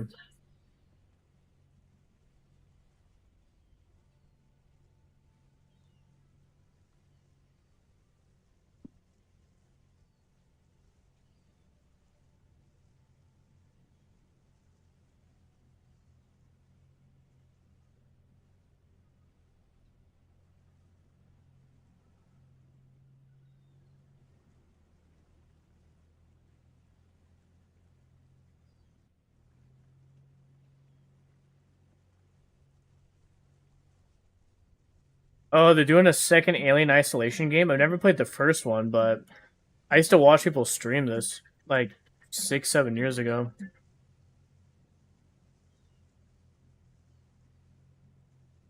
I own Frontiers. Oh yeah, the Yakuza games I need to play through. I have the Sonic Adventures. I have the Sonic Team Racing ones if they have those.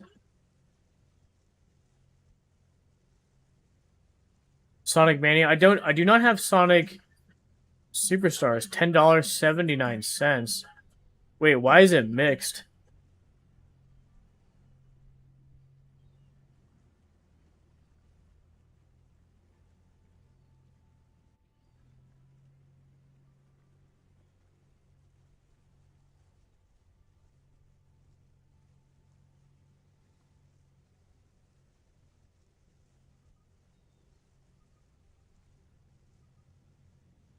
Oh, I forgot about the sequel. I've yet to play a Sonic game. Oh, no way. I started with the Genesis, the 2D ones. I was never good at them. My first real Sega game that... The first real Sega game that I called, like, my own was, like, Sonic Adventure. Because, like, I was, like...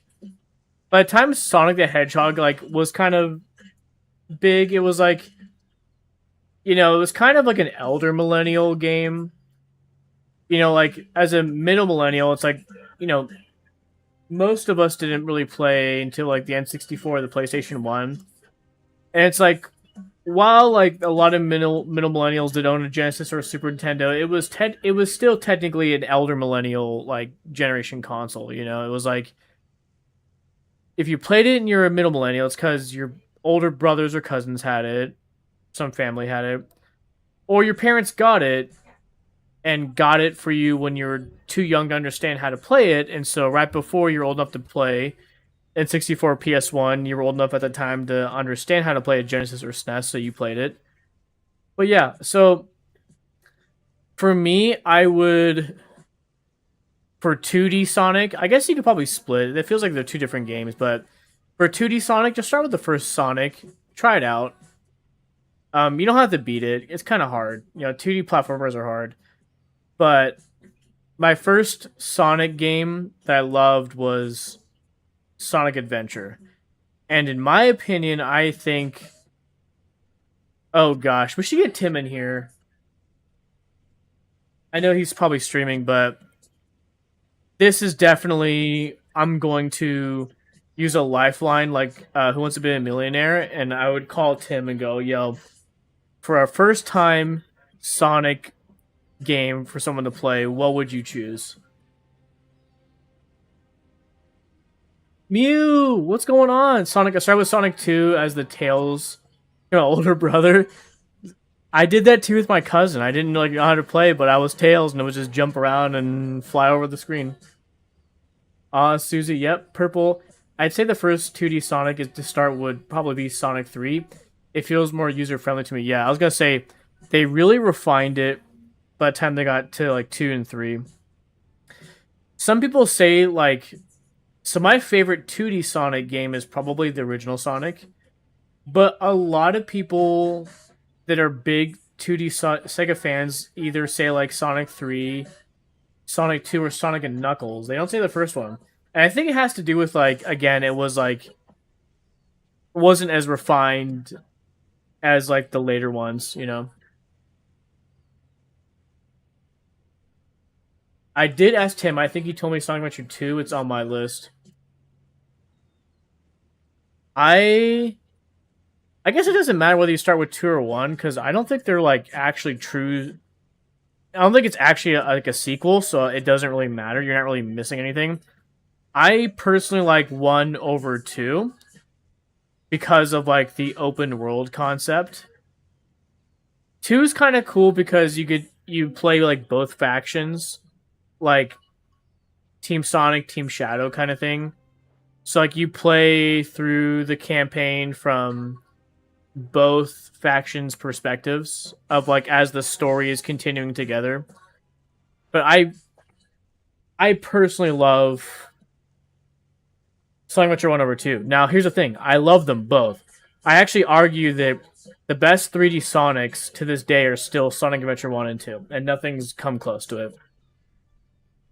Maybe that's a boomer take, you young whippersnappers get off my lawn, old grandpa take, but that's my take.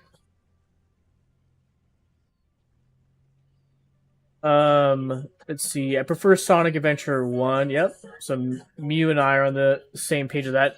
Sonic X Shadow Generation seems like the easy choice. Get some of everything there. Okay, yeah. And more up to date, but the Sonic Adventures are the only Sonics I care about. Look at that. Yeah, Mason and I played Sonic Adventure on the Dreamcast. We both got, dude, me and sorry, I called him Mason, but Telt Nuog. That's who I know in real life. He's my best friend since 3rd grade. We played the Dreamcast when it was out. I mean, dude, playing Phantasy Star Online on the Dreamcast together with 56K dial-up modem, man. Holy moly. And then, we actually played Phantasy Star Online on the Dreamcast, together back in the day. But Sonic Adventure, we lived through it, Dreamcast came out in America when I was in 5th grade. I got it, I think we got it, or was it 4th grade? I can't remember. It came out when I was in 4th or 5th grade, and I got it half a year after launch. My cousins got it first, and it was one of those things where I never I never wanted anything any more than a Dreamcast. The Dreamcast was the most I ever wanted something. My brother and I saved up everything, dude. Birthday money, special occasion money for grades or something. Dude, walking around and checking for like change on the ground, like a penny, a quarter, whatever it is, and like that's how dedicated we were to saving it up. And so when we got Dreamcast, the first game we got was Sonic Adventure.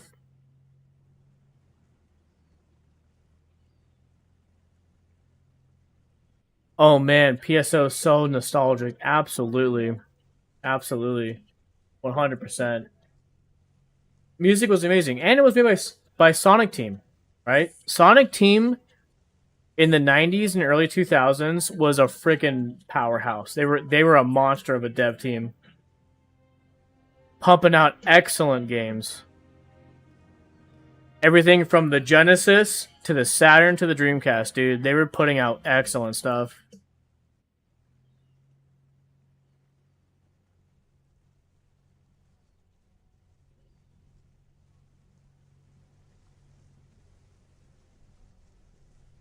Yep, I was Team Sega until the N64. Nice. The order of the consoles that we owned was an Atari 2600. I think my dad got it like at a garage sale or somebody gave it to him. And I was maybe like 3 or 4 years old. I didn't even like understand what I was doing, but I remember playing Pac-Man and Space Invaders and like, hi, did you make this for me? Wow, dude. Look at that, dude.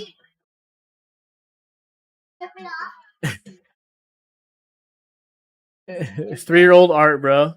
Thank you, Maxine.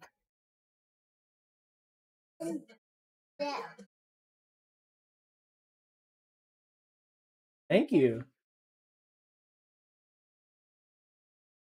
Yeah, so it was like Atari 2600, but it was like, again, I'm like maybe 3 or 4. My brother is like maybe 2, 3, right? And so it's like I remember sitting in my parents' room trying to play it. I remember holding it, and it's like I don't even know if we even really knew what we were doing, but we were trying to play it. And then after that, our real first console as a family was a Sega Saturn. Which, sorry if you've heard this story, but I guess since we're on the topic of old stuff, Sega and consoles we owned, but so when the Sega launched, when the Saturn launched in like '95, we didn't want that. What happened is that my brother and I like begged for a Super Nintendo or Genesis. And basically, it was like one of the weekends we went out with our parents. Like, they went to like Home Depot or something, IKEA or whatever. Like, do grown up stuff, but you have to come along as a kid, to do grown up stuff. You getting dragged to where you don't want to go, and it's like we're like for months, begging for like a video game console because like our friends have it, our cousins have it. I'm going to bed. Good night, Luna. Thanks for hanging out. Thanks for being here. Have a good rest of your night. Have a good sleep, and I hope to see you next time. So yeah, we were like begging like everybody to like, or begging specifically my parents, like we really want it, we want it. And so he's like, okay, this weekend after we go out and like go places, we'll stop by Toys R Us if you guys are real good. After begging and pleading, so that after we're done doing the grown up stuff, we go to Toys R Us. And we're sitting in a parking lot with my mom. It's like me, my brother, and my dad goes in. And we go, wait, when you go in, either get us a Super Nintendo with the Mario games, or get us a Sega Genesis with the Sonic games. And it's like, thumbs up, like, understood, right? He's gone like maybe an hour or so, right? He comes back, and we get home. And he was like, which one did you get? He's like, oh, I got the Sega one. We're like, oh, sweet. So we all go back as a family to the house, and we're thinking we got a Genesis. We go to the living room, and we start unpacking, taking things out of the bags, and it's a Sega Saturn. And me and my brother were like, what is this? And he was like, yeah, the guy said this is the new hot Sega. And we never heard of it. Come to find out, most kids that are our age never heard of it. And so we thought my dad got us some like not a knockoff per se, but like okay, so you guys know the Sega Pico is? It's like a half toy, half console. So we thought like my dad like got us some like half console, half like a toy thing. And so like we're like, what is this? And we're opening it up, and the games that we got were Virtual Fighter 1 and Virtual Fighter 2. And there's CDs, right? We're going, what? What is this? They're discs, right? And my brother and I were actually mad. We were so upset. We like thought like he ruined it. He got us like some stupid like off-brand or some like half console, half toy thing. Now we didn't realize what we had, but here he tells us later. So get this. Eventually, we end up loving the Saturn. The Saturn was such a fun console, had amazing games. But that was the first day we got the Saturn. That was like what it was, right? And so we start playing Virtual Fighter 2, and we're like, what are these games? Like, this isn't Sonic, but we eventually start liking it. And he's telling the story, right? Now, like, why did he get the Saturn? He's like, yeah, so I go in, and he's like, I know what I was told to get. I was told to get a Sega Genesis, or I was told to get a Super Nintendo, and then to get these games with it. So he goes to the game section at Toys R Us, right? And he's like, he walks up to the counter, the guy sitting behind the counter in the video game section at Toys R Us. He goes, hey, I wanted to get a Super Nintendo or a Genesis, like for my kids or something, right? And I was told to get a Genesis with Sonic games or Super Nintendo. And the guy goes, you don't want that, man. You want the Sega Saturn. He's like, look behind you. And there's like a few kiosks, right? And it's like the Sega Saturn kiosk, the Sega Genesis kiosk, and the Super Nintendo kiosk, right? He's like, look behind you. He's like, you see all the kids? And it's like older teenagers and stuff like that. And everybody's crowded around the Sega Saturn kiosk. And he's like, look, all the kids want the Sega Saturn. It's a new hot thing. He's like, look, over there. He's like, there's a couple of babies standing at the Genesis and Super Nintendo kiosk. You don't want that. So guess what happened? He's like, yeah, you're right. Okay, yeah, you're right. He ends up getting the Saturn. And so that's why that happened. That's why he came out with a Saturn, because the dude in the video game section of Toys R Us convinced him that the Saturn's a new hot thing. You don't want like the baby's toy, like old outdated Genesis or Super Nintendo. So we totally missed out on the Genesis and Super Nintendo era of video games. My real first console was a Sega Saturn, which is like the oddest console to start with, because most millennials I knew were like either the PlayStation or the N64 was their first console, or they had a Genesis or SNES, and the exception would have been like their parents got them from when they were like really young and just kind of had it for them, and even though whether they could play it or not until they're of age, right? That's the thing, right? Is it like I was going back to saying is that if you're a middle millennial and you had a Genesis or a Super Nintendo, it was either your older family members had it and you sort of just like watched, and it's like, you know, because like really like if you're like 3 or 4, because like, you know, the Genesis and the Nintendo came out in 1990, right? I was born 89. So a 1-year-old is not sitting down with a controller playing a Genesis. Neither is a 2-year-old, and maybe a 3-year-old, right? So that's to put in perspective. So it's like by that time, it's like, you know, I was 3 in 92. So it's like, you know, by the time you're of age where you like literally like can understand what you're doing, not just pressing random crap on a controller and you're like, you don't get it and things are just moving on the screen. It's like by the time you get the age, you're probably closer to 5 or 6, right? Well, I'm closer to 5 or 6, and that's when the Saturn comes out. So it was like, you know, again, the Super Nintendo Genesis weren't really a middle millennial console anyways. But, you know, there were some friends that were my age that didn't have older brothers or sisters, and they were sort of the exception. It was like, you know, maybe their parents got them like a Genesis or a Super Nintendo like a year like before the N64 or PlayStation came out. But yeah. So yeah, my first console was a Saturn. The first two games were Virtual Fighter 1 and 2, and then Sonic 3D Blast I got, which was so good. Nights in the Dreams, another excellent Sonic team. Bug, such a good platformer. I don't know why they didn't keep going with that. That was so cool. But the Saturn was so... Because here's the thing, too. A lot of people skipped over the Saturn. Like, most people had a Genesis and a SNES, didn't get a Saturn, and just waited till the PlayStation 1 and 64 come out. So it's like you go to school and you start talking about, like, the Saturn, and everybody's looking at you going like, what? What's a Sega Saturn, bro? You know? And that's what it was like going to elementary school. We're like, I'm trying to talk to kids in the playground and classroom, Sega Saturn. Everybody's like, no, I mean, I have a Sega Genesis or a Super Nintendo. What's a Sega Saturn? It was like, great. Like, nobody knows what this is, bro. I feel so isolated. Oh my god, Toys R Us. Yeah, I don't know how the SNES got into my parents' household. Yeah, that tracks. I was 3 in 90. My bro was 6. It was just there, right? I was 396 and my bro was 6, right? So, yeah, no kids know what you're talking about at school, and it was kind of like, oh, okay. But it was still fun. It was just like, I couldn't talk about it at school. I couldn't share that experience with anybody else because nobody had the experience. And then after the Saturn, we got an N64 when that came out. And we were Team Nintendo all the way through. So when the N64 came out, it was like all my friends started getting Nintendo 64s.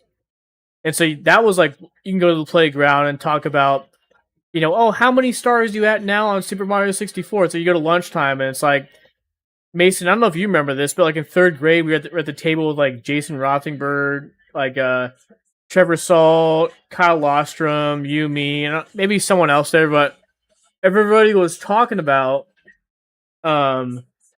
everybody's talking about Super Mario 64 and how many stars you're at, right? So there's 120 stars in the game to get it right, and we were all trying to get 120. So I remember like every day we would at lunch while we're eating, we'd check in and go, how many stars are there? Oh, I got 110. I got like 2 last night. Someone's like, yeah, I'm up to 114. It's like, whoa, I'm at 115. And then it's like, you know, eventually then it's like, I got 120 last night. It's like, that was the conversations like at the lunch cafeteria. But yeah, and then Zelda Ocarina of Time came out, and it's like, hey, I don't know what to do here, man. Oh, you gotta go get this. You gotta talk to this guy. Then you gotta go back in time or forward in time. You go here, you play the ocarina. This opens up, you do this. It's like, dude, that's how it was, man, back in the day. On the playground. The playground was your tutorial. The playground was your FAQ, your walkthrough, you know, watching on YouTube. There was internet. See, here's the thing too, right? Before everybody says anything, there was internet. But you have to remember, in the mid-late 90s, a computer was not common in most households. A computer, right?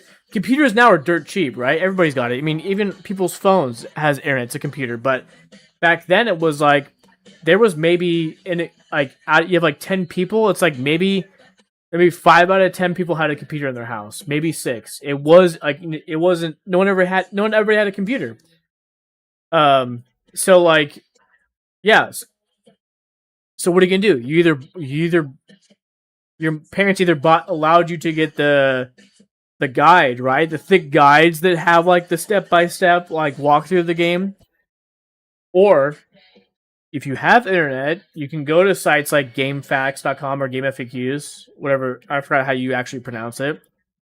Or it's what happened most of the time.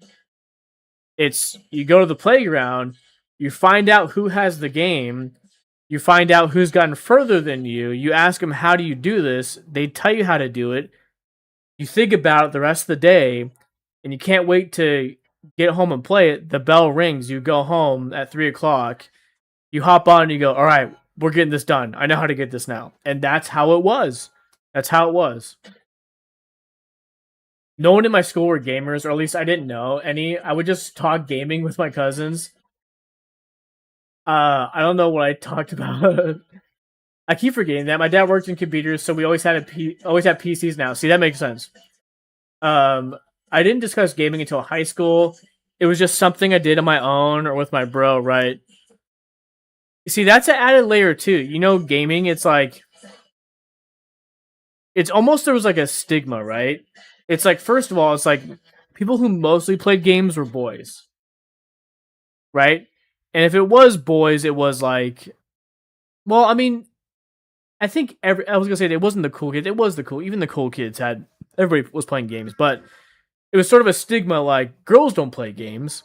I mean, obviously some did, but there was a whole thing. So it was like, you know, I'm sure like a lot like there was probably discouragement to talk about games as a girl back then because again, back then was a stigma, bro. Like even in high school, you talk about anime, you talk about so this is like early 2000s for me. You talk about anime, you talk about like World of Warcraft, dude, like um you are getting clowned on, right? Like I remember in high school, it was still was like, dude, like the stigma, not well, it's a stereotype and not true. The stigma is only nerds play World of Warcraft or only nerds play like video games are uncool, right? Now it's like if you have that mindset, it's like, dude, what are you from? Like, what do you? How old are you, bro? Like, you still living like in the 90s, the 80s? Like, it's like nerd. You watch anime? It's like, dude, everybody watches anime. Like, cool, uncool, nerd, athlete, musician, like that's like how it is now with gaming. It's like everybody plays. But there was a stigma back then. It was like you weren't cool if you're into games. It's like you want to be cool. It's like don't mention games or like anime or anything at school.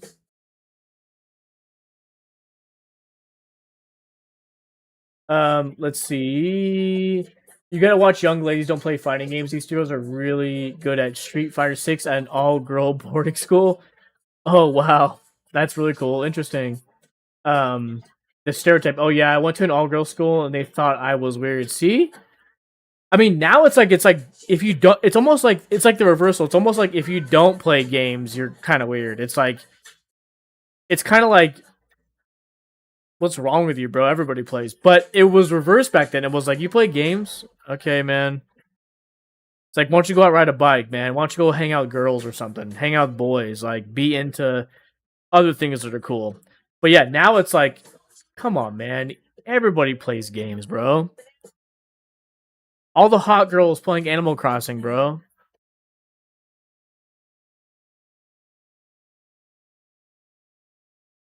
Ooh, is it yes? Oh yeah, I didn't get into anime right away. I mean, Pokemon, Yu-Gi-Oh, right? Yeah, gaming anime is the mainstream now. I think Lil Purple was just being a kid, but I did love Super Nintendo Aladdin game. That was my jam. Dude, those games were hard. Even on the Genesis one was hard as hell, bro.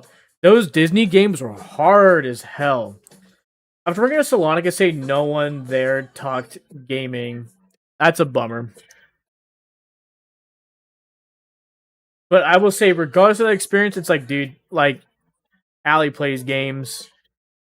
Allie's sister plays games. Like, um, my sister-in-law, Steph, she plays games. We play Call of Duty together, dude. She's like a straight up Call of Duty first-person shooter.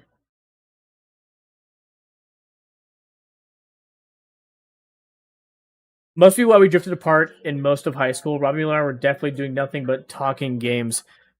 Yeah, I went through a phase of I just want to hang out with like girls and party and do stuff. So like there was a period of like, you know, these people didn't play games and you know, there was a practical aspect. There was an aspect of like I don't want to bring it up because like I don't want to like them think I'm weird.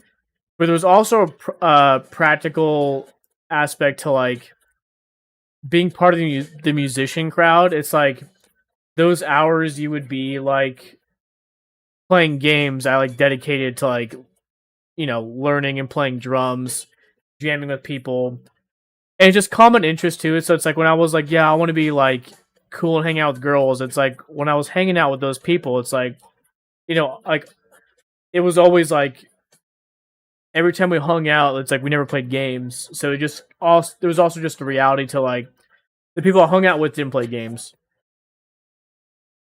But what was funny though, right, is like my junior year, right, of high school. I remember my junior senior year. when World of Warcraft was like really taking off. Like it came out my freshman sophomore year, right? We're talking World of Warcraft at this point. It didn't really take off until like maybe my junior year. And I actually remember, and this was kind of like the I don't know, it was like not really a catalyst per se, but it was kind of like I'm starting to see things going in the direction of like everybody plays games. They're not like you're cringe if you play games. My junior year at baseball practice, we started talking about World of Warcraft. We'd be out on the field warming up, playing catch, and again, we're athletes, right? We're on the baseball team. We're jocks, but we're warming up, doing our warm up routines, and it was like, yeah, bro, I was playing World of Warcraft and I was trying to level my rogue. I was playing arena. I was raiding last night with my warrior, and it's like I was like, oh wow, I never thought I'd hear these conversations happening on the baseball field, but it seems to me there's like kind of a change, a transition, a shift happening with like, and again, that was like maybe 2006, but when I started to hear other jocks, like athletes, talking about World of Warcraft, I was like, okay, I can kind of see a shift in gaming where it's not like a nerd stigma stereotype, but like going towards a more acceptable, normal thing. And here we are today, dude.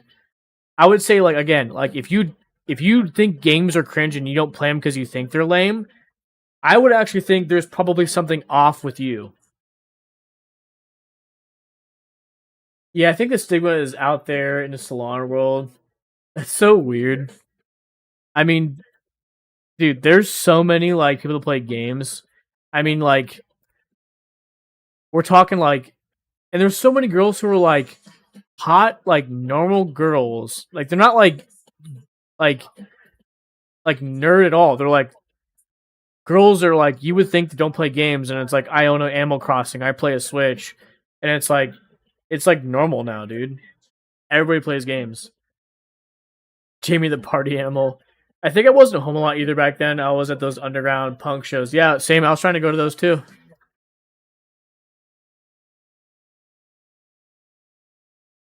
Okay, we got 15 cats to go, bro.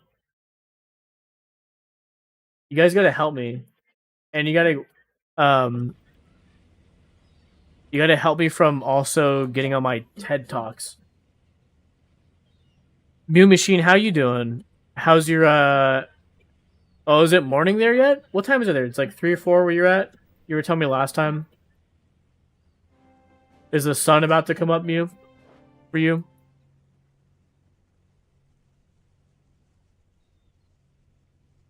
It's coming up to 4 a.m. Oh wow. Um, is going to bed at like around 4 a.m. or so? Is this like normal for you, or is it like mostly something you do on the weekend?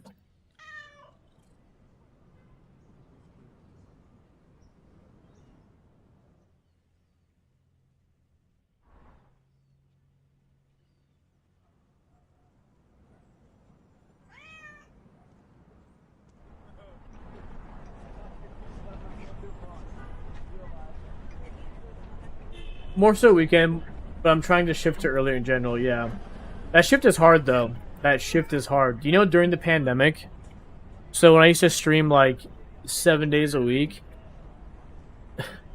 my bedtime was like 2, 3 a.m. It's like 2, 3 a.m. was like the 11 o'clock. It was like the normal for me, and it was really hard. It was really hard to get back to getting used to like going to bed around like 10 p.m., 11 p.m. But yeah, during the pandemic, there was a long stretch of 2 a.m., 3 a.m. was like, that's my 10 p.m., that's my 11 p.m., you know?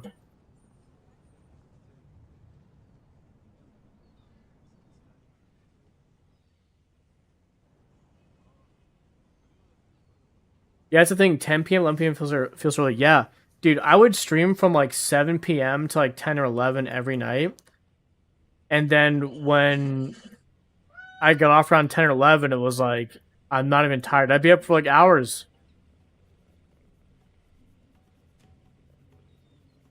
So like I can understand like how it feels for you.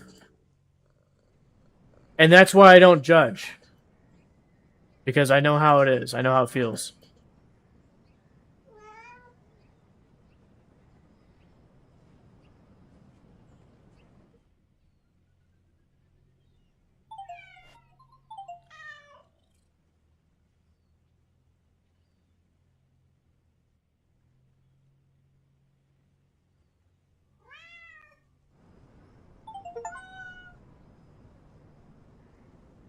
Had more cats, folks.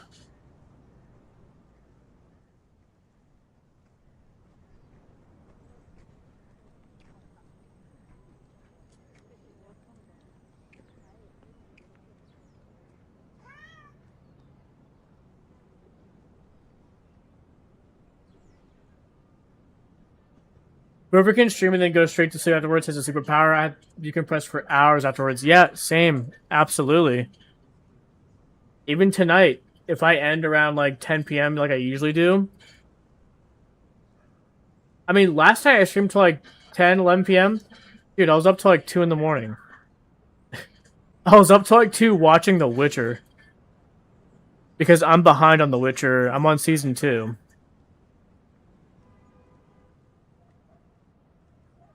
And I will say, probably not the best show to fall asleep with. There's a lot of weird, intense things that happen in The Witcher.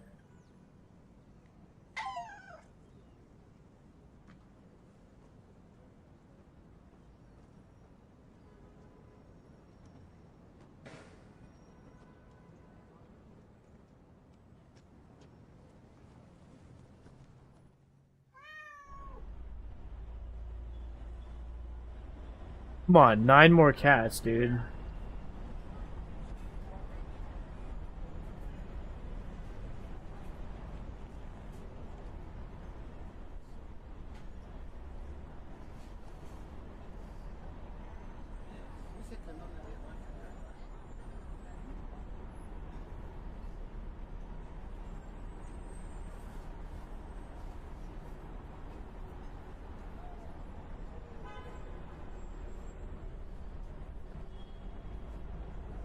But while you're ahead, the second season wasn't very good, and it goes off a cliff after. Oh yeah, who's the actor after Henry Cavill?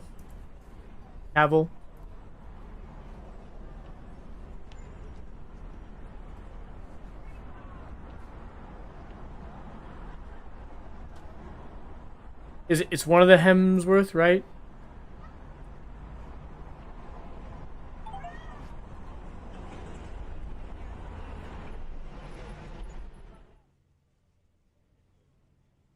I'm getting Denny's. Nice, bro. That sounds so good. What are you gonna get? Liam Hemsworth. Okay.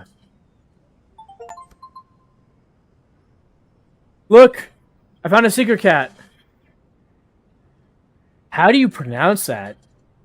CEU? Where is that huge sack of food?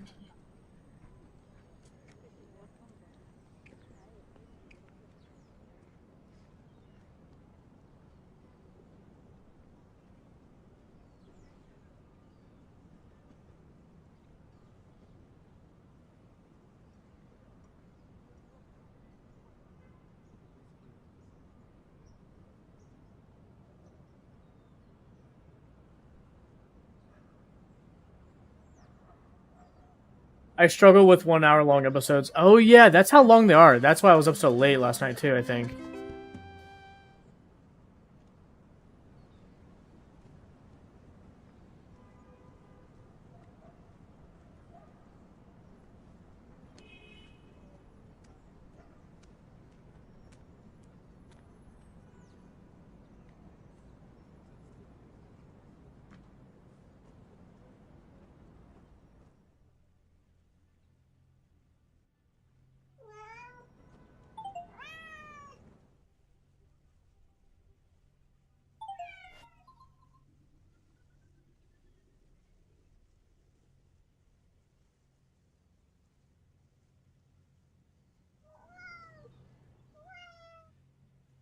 I gave Witcher a go and Rings of Power. You know, Rings of Power, I didn't mind that much. I'm a huge fan of Lord of the Rings. Like, strong believer in if you're gonna watch Lord of the Rings, you gotta watch the extended editions. I did not mind Rings of Power. I went into it, unfortunately, having browsed Reddit and reading and how Rings of Power was being dragged through all of Reddit. But I went in as like with as unbiased as possible, and I didn't mind it. Nate, you're getting the everyday value slam. Man, that sounds good. Jimmy, that's my friends exactly. Lord of the Rings forever. I couldn't finish Rings of Power. I thought it was one of the worst things I've ever seen. Glad you're able to enjoy it though. Dude, if you think that is bad, you probably would not be able to watch the Halo show. Now get this. The Halo show makes sense because I talked about this like a stream or two ago. I actually did not mind the Halo show as much as I thought, because they actually presented it as it's a different timeline. So the same way that when Star Trek came out, like with the whole like revamp of the series in the early 2000s, right? And it's like, remember like in like, was it the first like Star Trek 109 or something, or 08? It's like Vulcan blows up or something. It's like, well, that's not in any of the shows or movies. It's a alternate timeline. So the way that Halo the show is presented, it's called like the Silver Timeline or something. And it's basically a very similar premise like the Star Trek, the newer Star Trek movies. It's a different timeline, which that makes sense in terms of how the events are. But Rings of Power doesn't have that excuse, so I understand like people are upset about it because it's like nothing like the Silmarillion or whatever. But I enjoyed it, regardless. I could do a 45-minute Doctor Who episodes. Okay, so don't hate me, but I have never seen any Doctor Who show. And here's the question. Should I watch Doctor Who? Should I go through it? What do you guys think?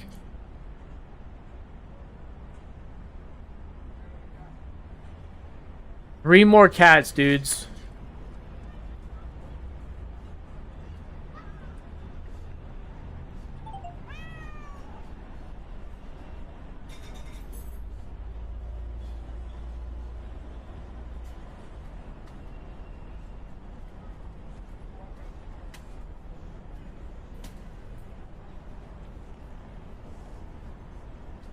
I think it's fun. I started with the 9th Doctor.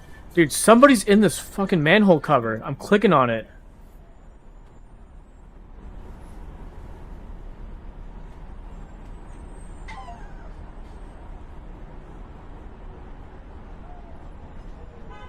I started with the 9th Doctor. It's a little hokey, but it's a good time. Okay.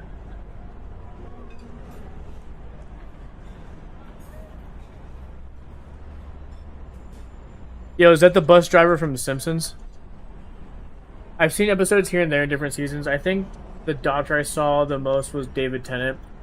Doctor Who also got real bad, but it was outstanding for a while with the revamped series. That's like the perfect description for it.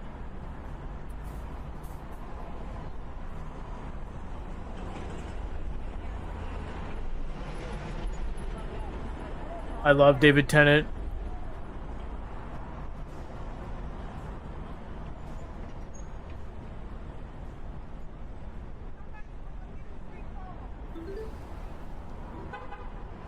Crocodile Dundee.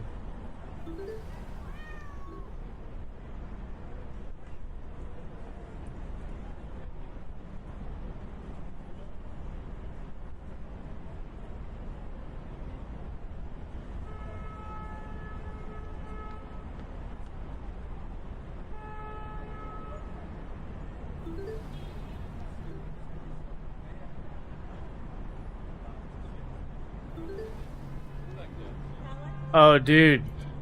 Men in Black.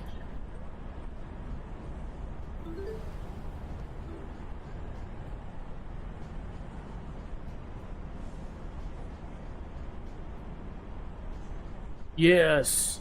He's creating a series called Broadchurch. Oh yeah, I've heard of that. I've never heard of Broadchurch. I'll have to look into that one as well.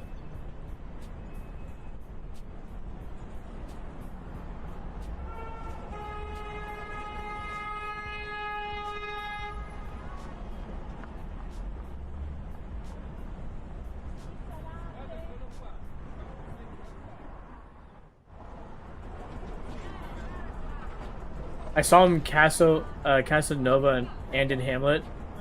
Hella serious and drama.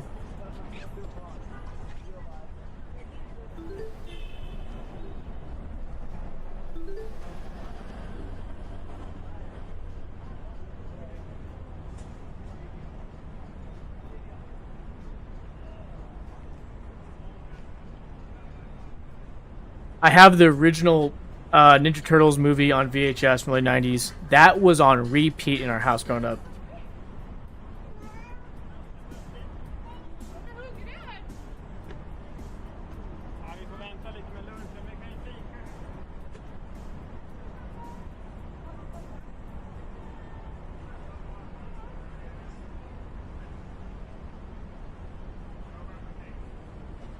Dude, the scene where they go to that club where it's like all like the bad kids. You boys want regular or menthols? Ninja, rap.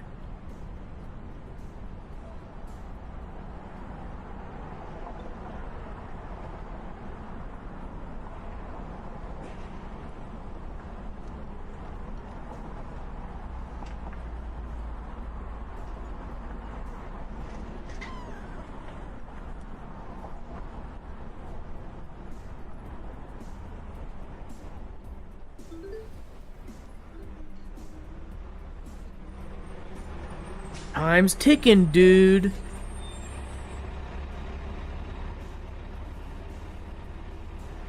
Yeah, the opening scene with like the pizza. Never pay full price for late pizza or something. What was it? Oh man, I gotta find a different route. The gambling, everyone's so sweaty. Yeah.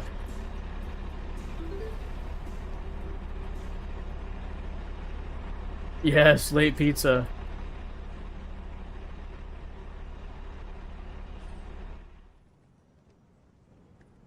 You boys like cricket?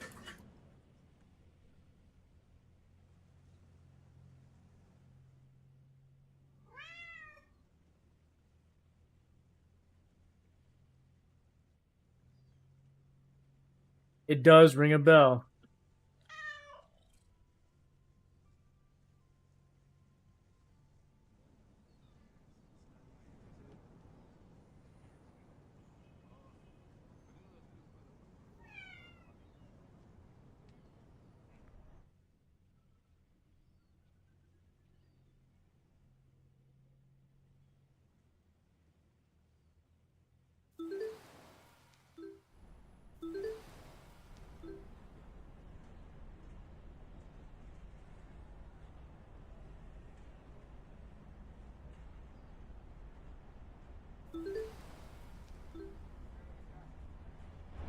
Look, there he is. There's a Ninja Turtle cat. Look, look.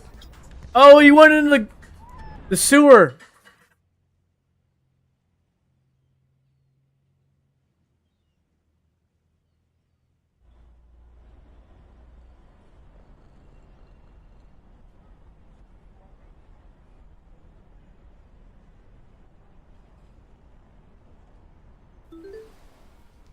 Because his pizza arrived. Exactly. He had to rush back, dude.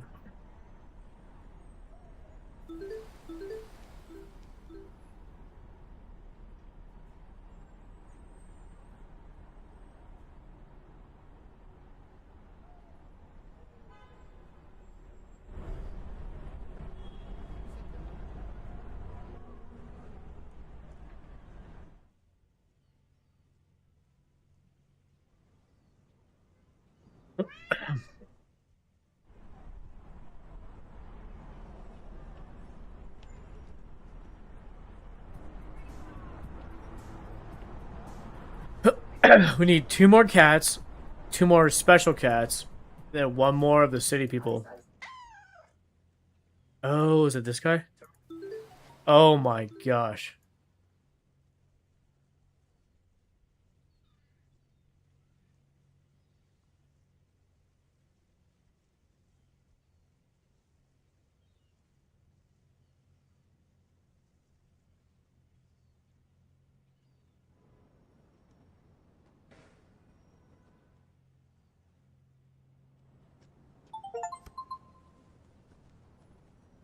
That was him? Babalu? Is that his name? I'm invisible, like a ninja.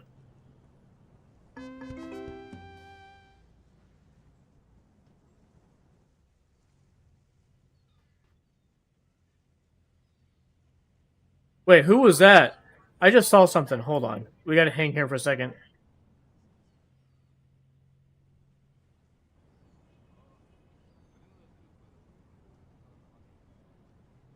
I like just saw something flying.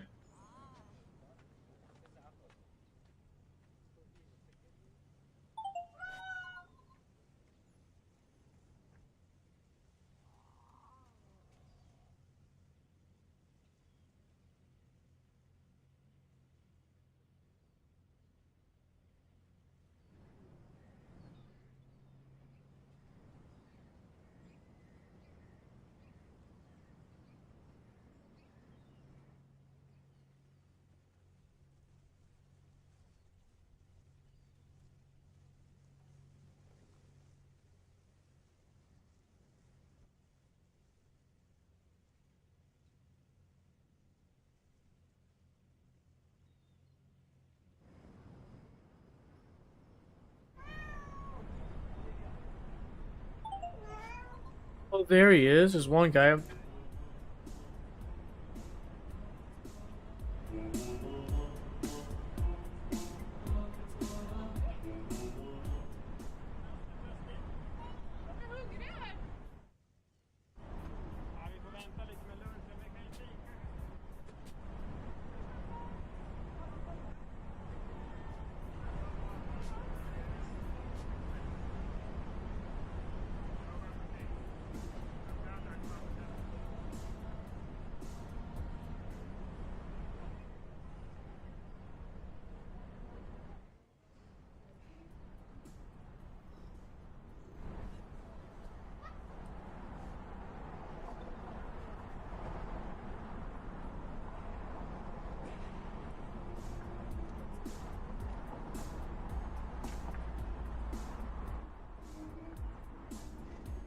One more cat, one more special cat, dude. I don't want to use the clue, man.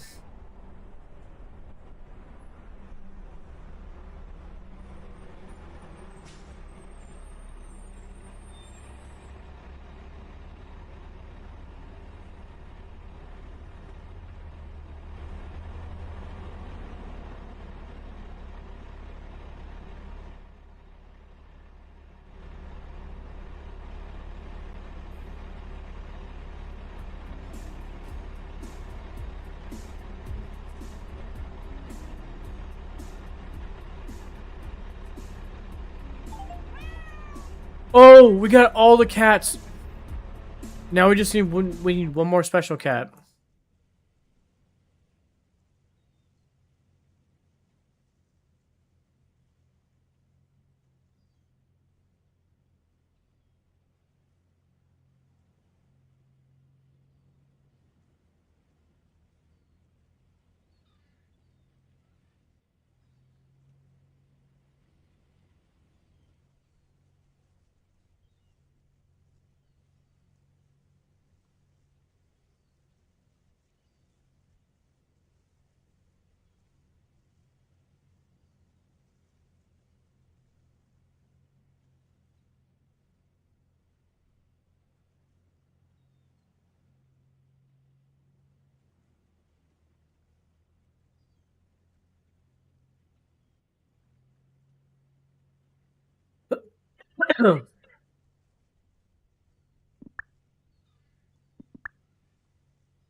Dude, one more special cat, man.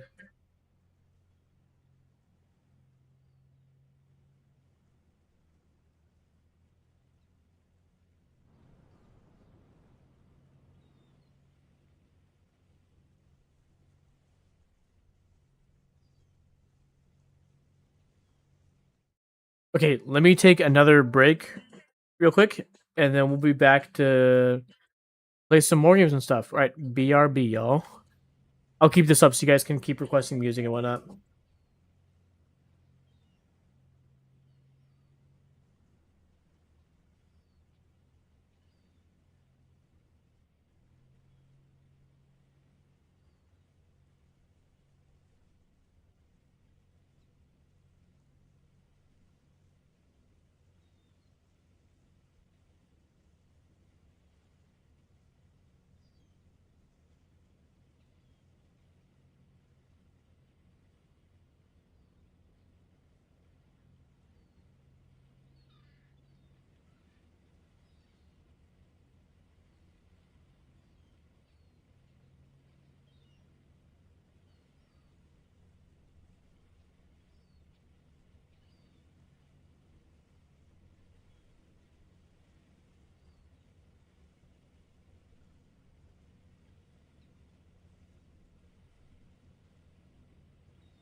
Okay, here we go. I'm going to pause here, and let's switch over to playing Mario. Because we're currently going through the Mario franchise.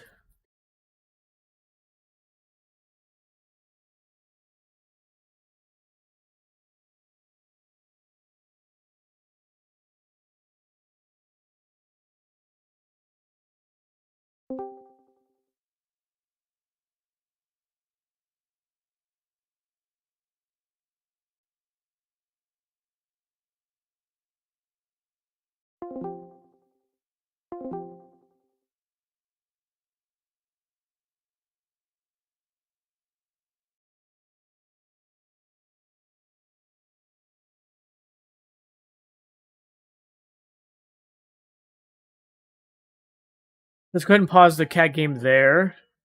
I could try to work on some other stuff like off stream, but wow, that took a while. I mean, it's not easy. I mean, at least for me, it's not.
Okay, here we go. This is the ship, right?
Wrong dude.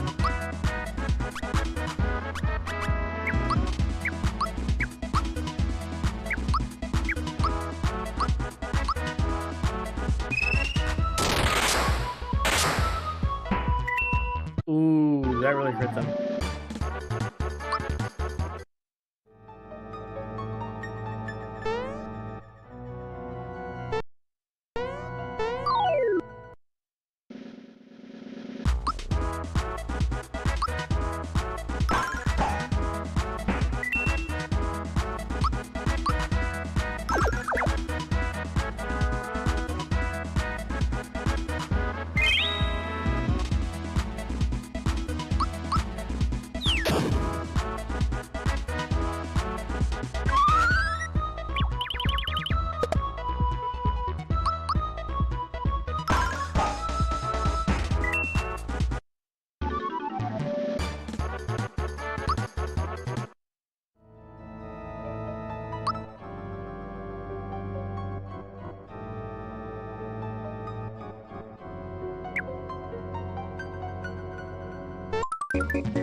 Yeah.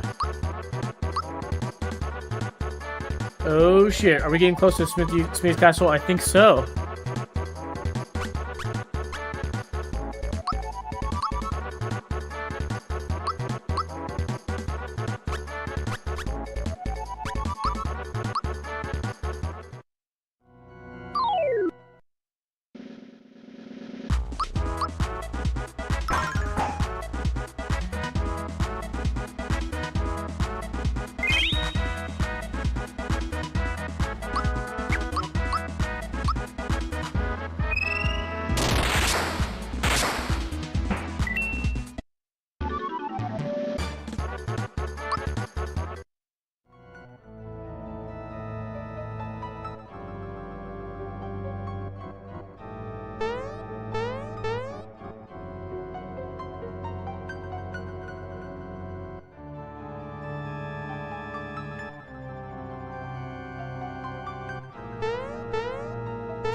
PK Thunder.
Hold on 1 second. Let me get some.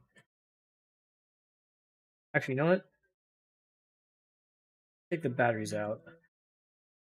I'll replace the batteries off stream. I'm just gonna directly connect the USB-C cable. There we go.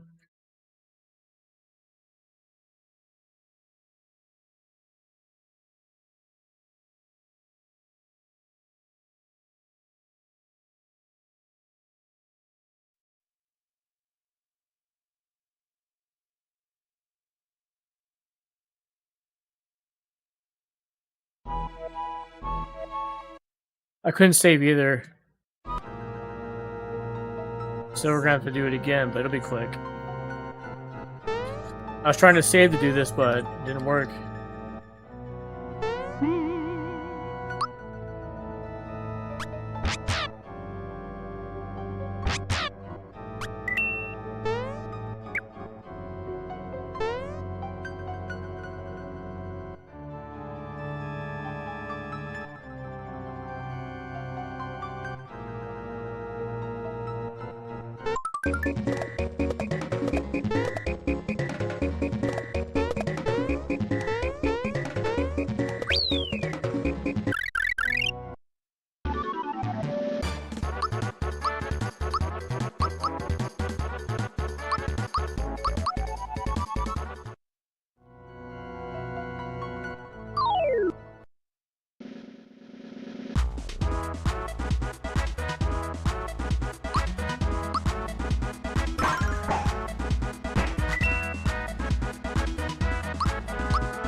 Oh, it's doing it again. What the frick?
Gosh, these squid things suck.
Hold on 1 second.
Hold on, I'm looking at something real quick. Sorry.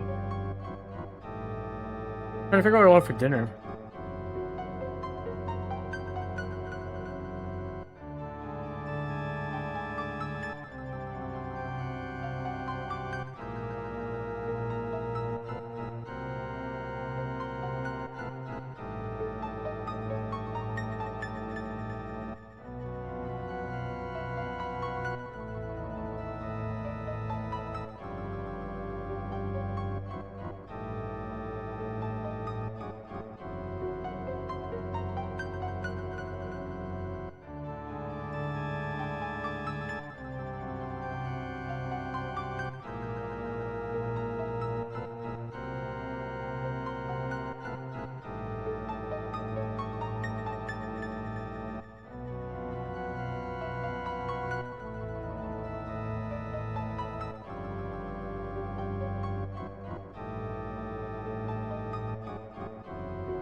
right.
I'll stand a little bit.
Okay, y'all. I think we're gonna wrap it up here for the night. Um, but yeah, I think that's it. We've been streaming for 4 hours. We hit the 4 hour mark, and I'm kind of reached my limit there, but it's been really fun, honestly, y'all. Seriously, thank you guys for being here. Nate, Mason, Purple, Mew, Luna was here earlier. Thank you everybody for hanging out, for talking, for chatting, um, requesting music. I love it. Hope you guys are having as much fun as I am. I've been really enjoying the whole song request thing on Twitch, so I hope you guys are too. Um, but yeah, my food's almost here, so I would like to wrap things up. Um, anyways, I'm gonna raid into somebody. Rav is a really cool person, really nice, has awesome hair. But yeah, again, thank you guys for being here, supporting, um, putting in that effort, energy to pull the stream up on your phone, laptop, tablet, whatever it might be. Thank you for putting in that much effort to be at the stream. I appreciate it. So enjoy the rest of your Saturday night, and I will see you guys next stream.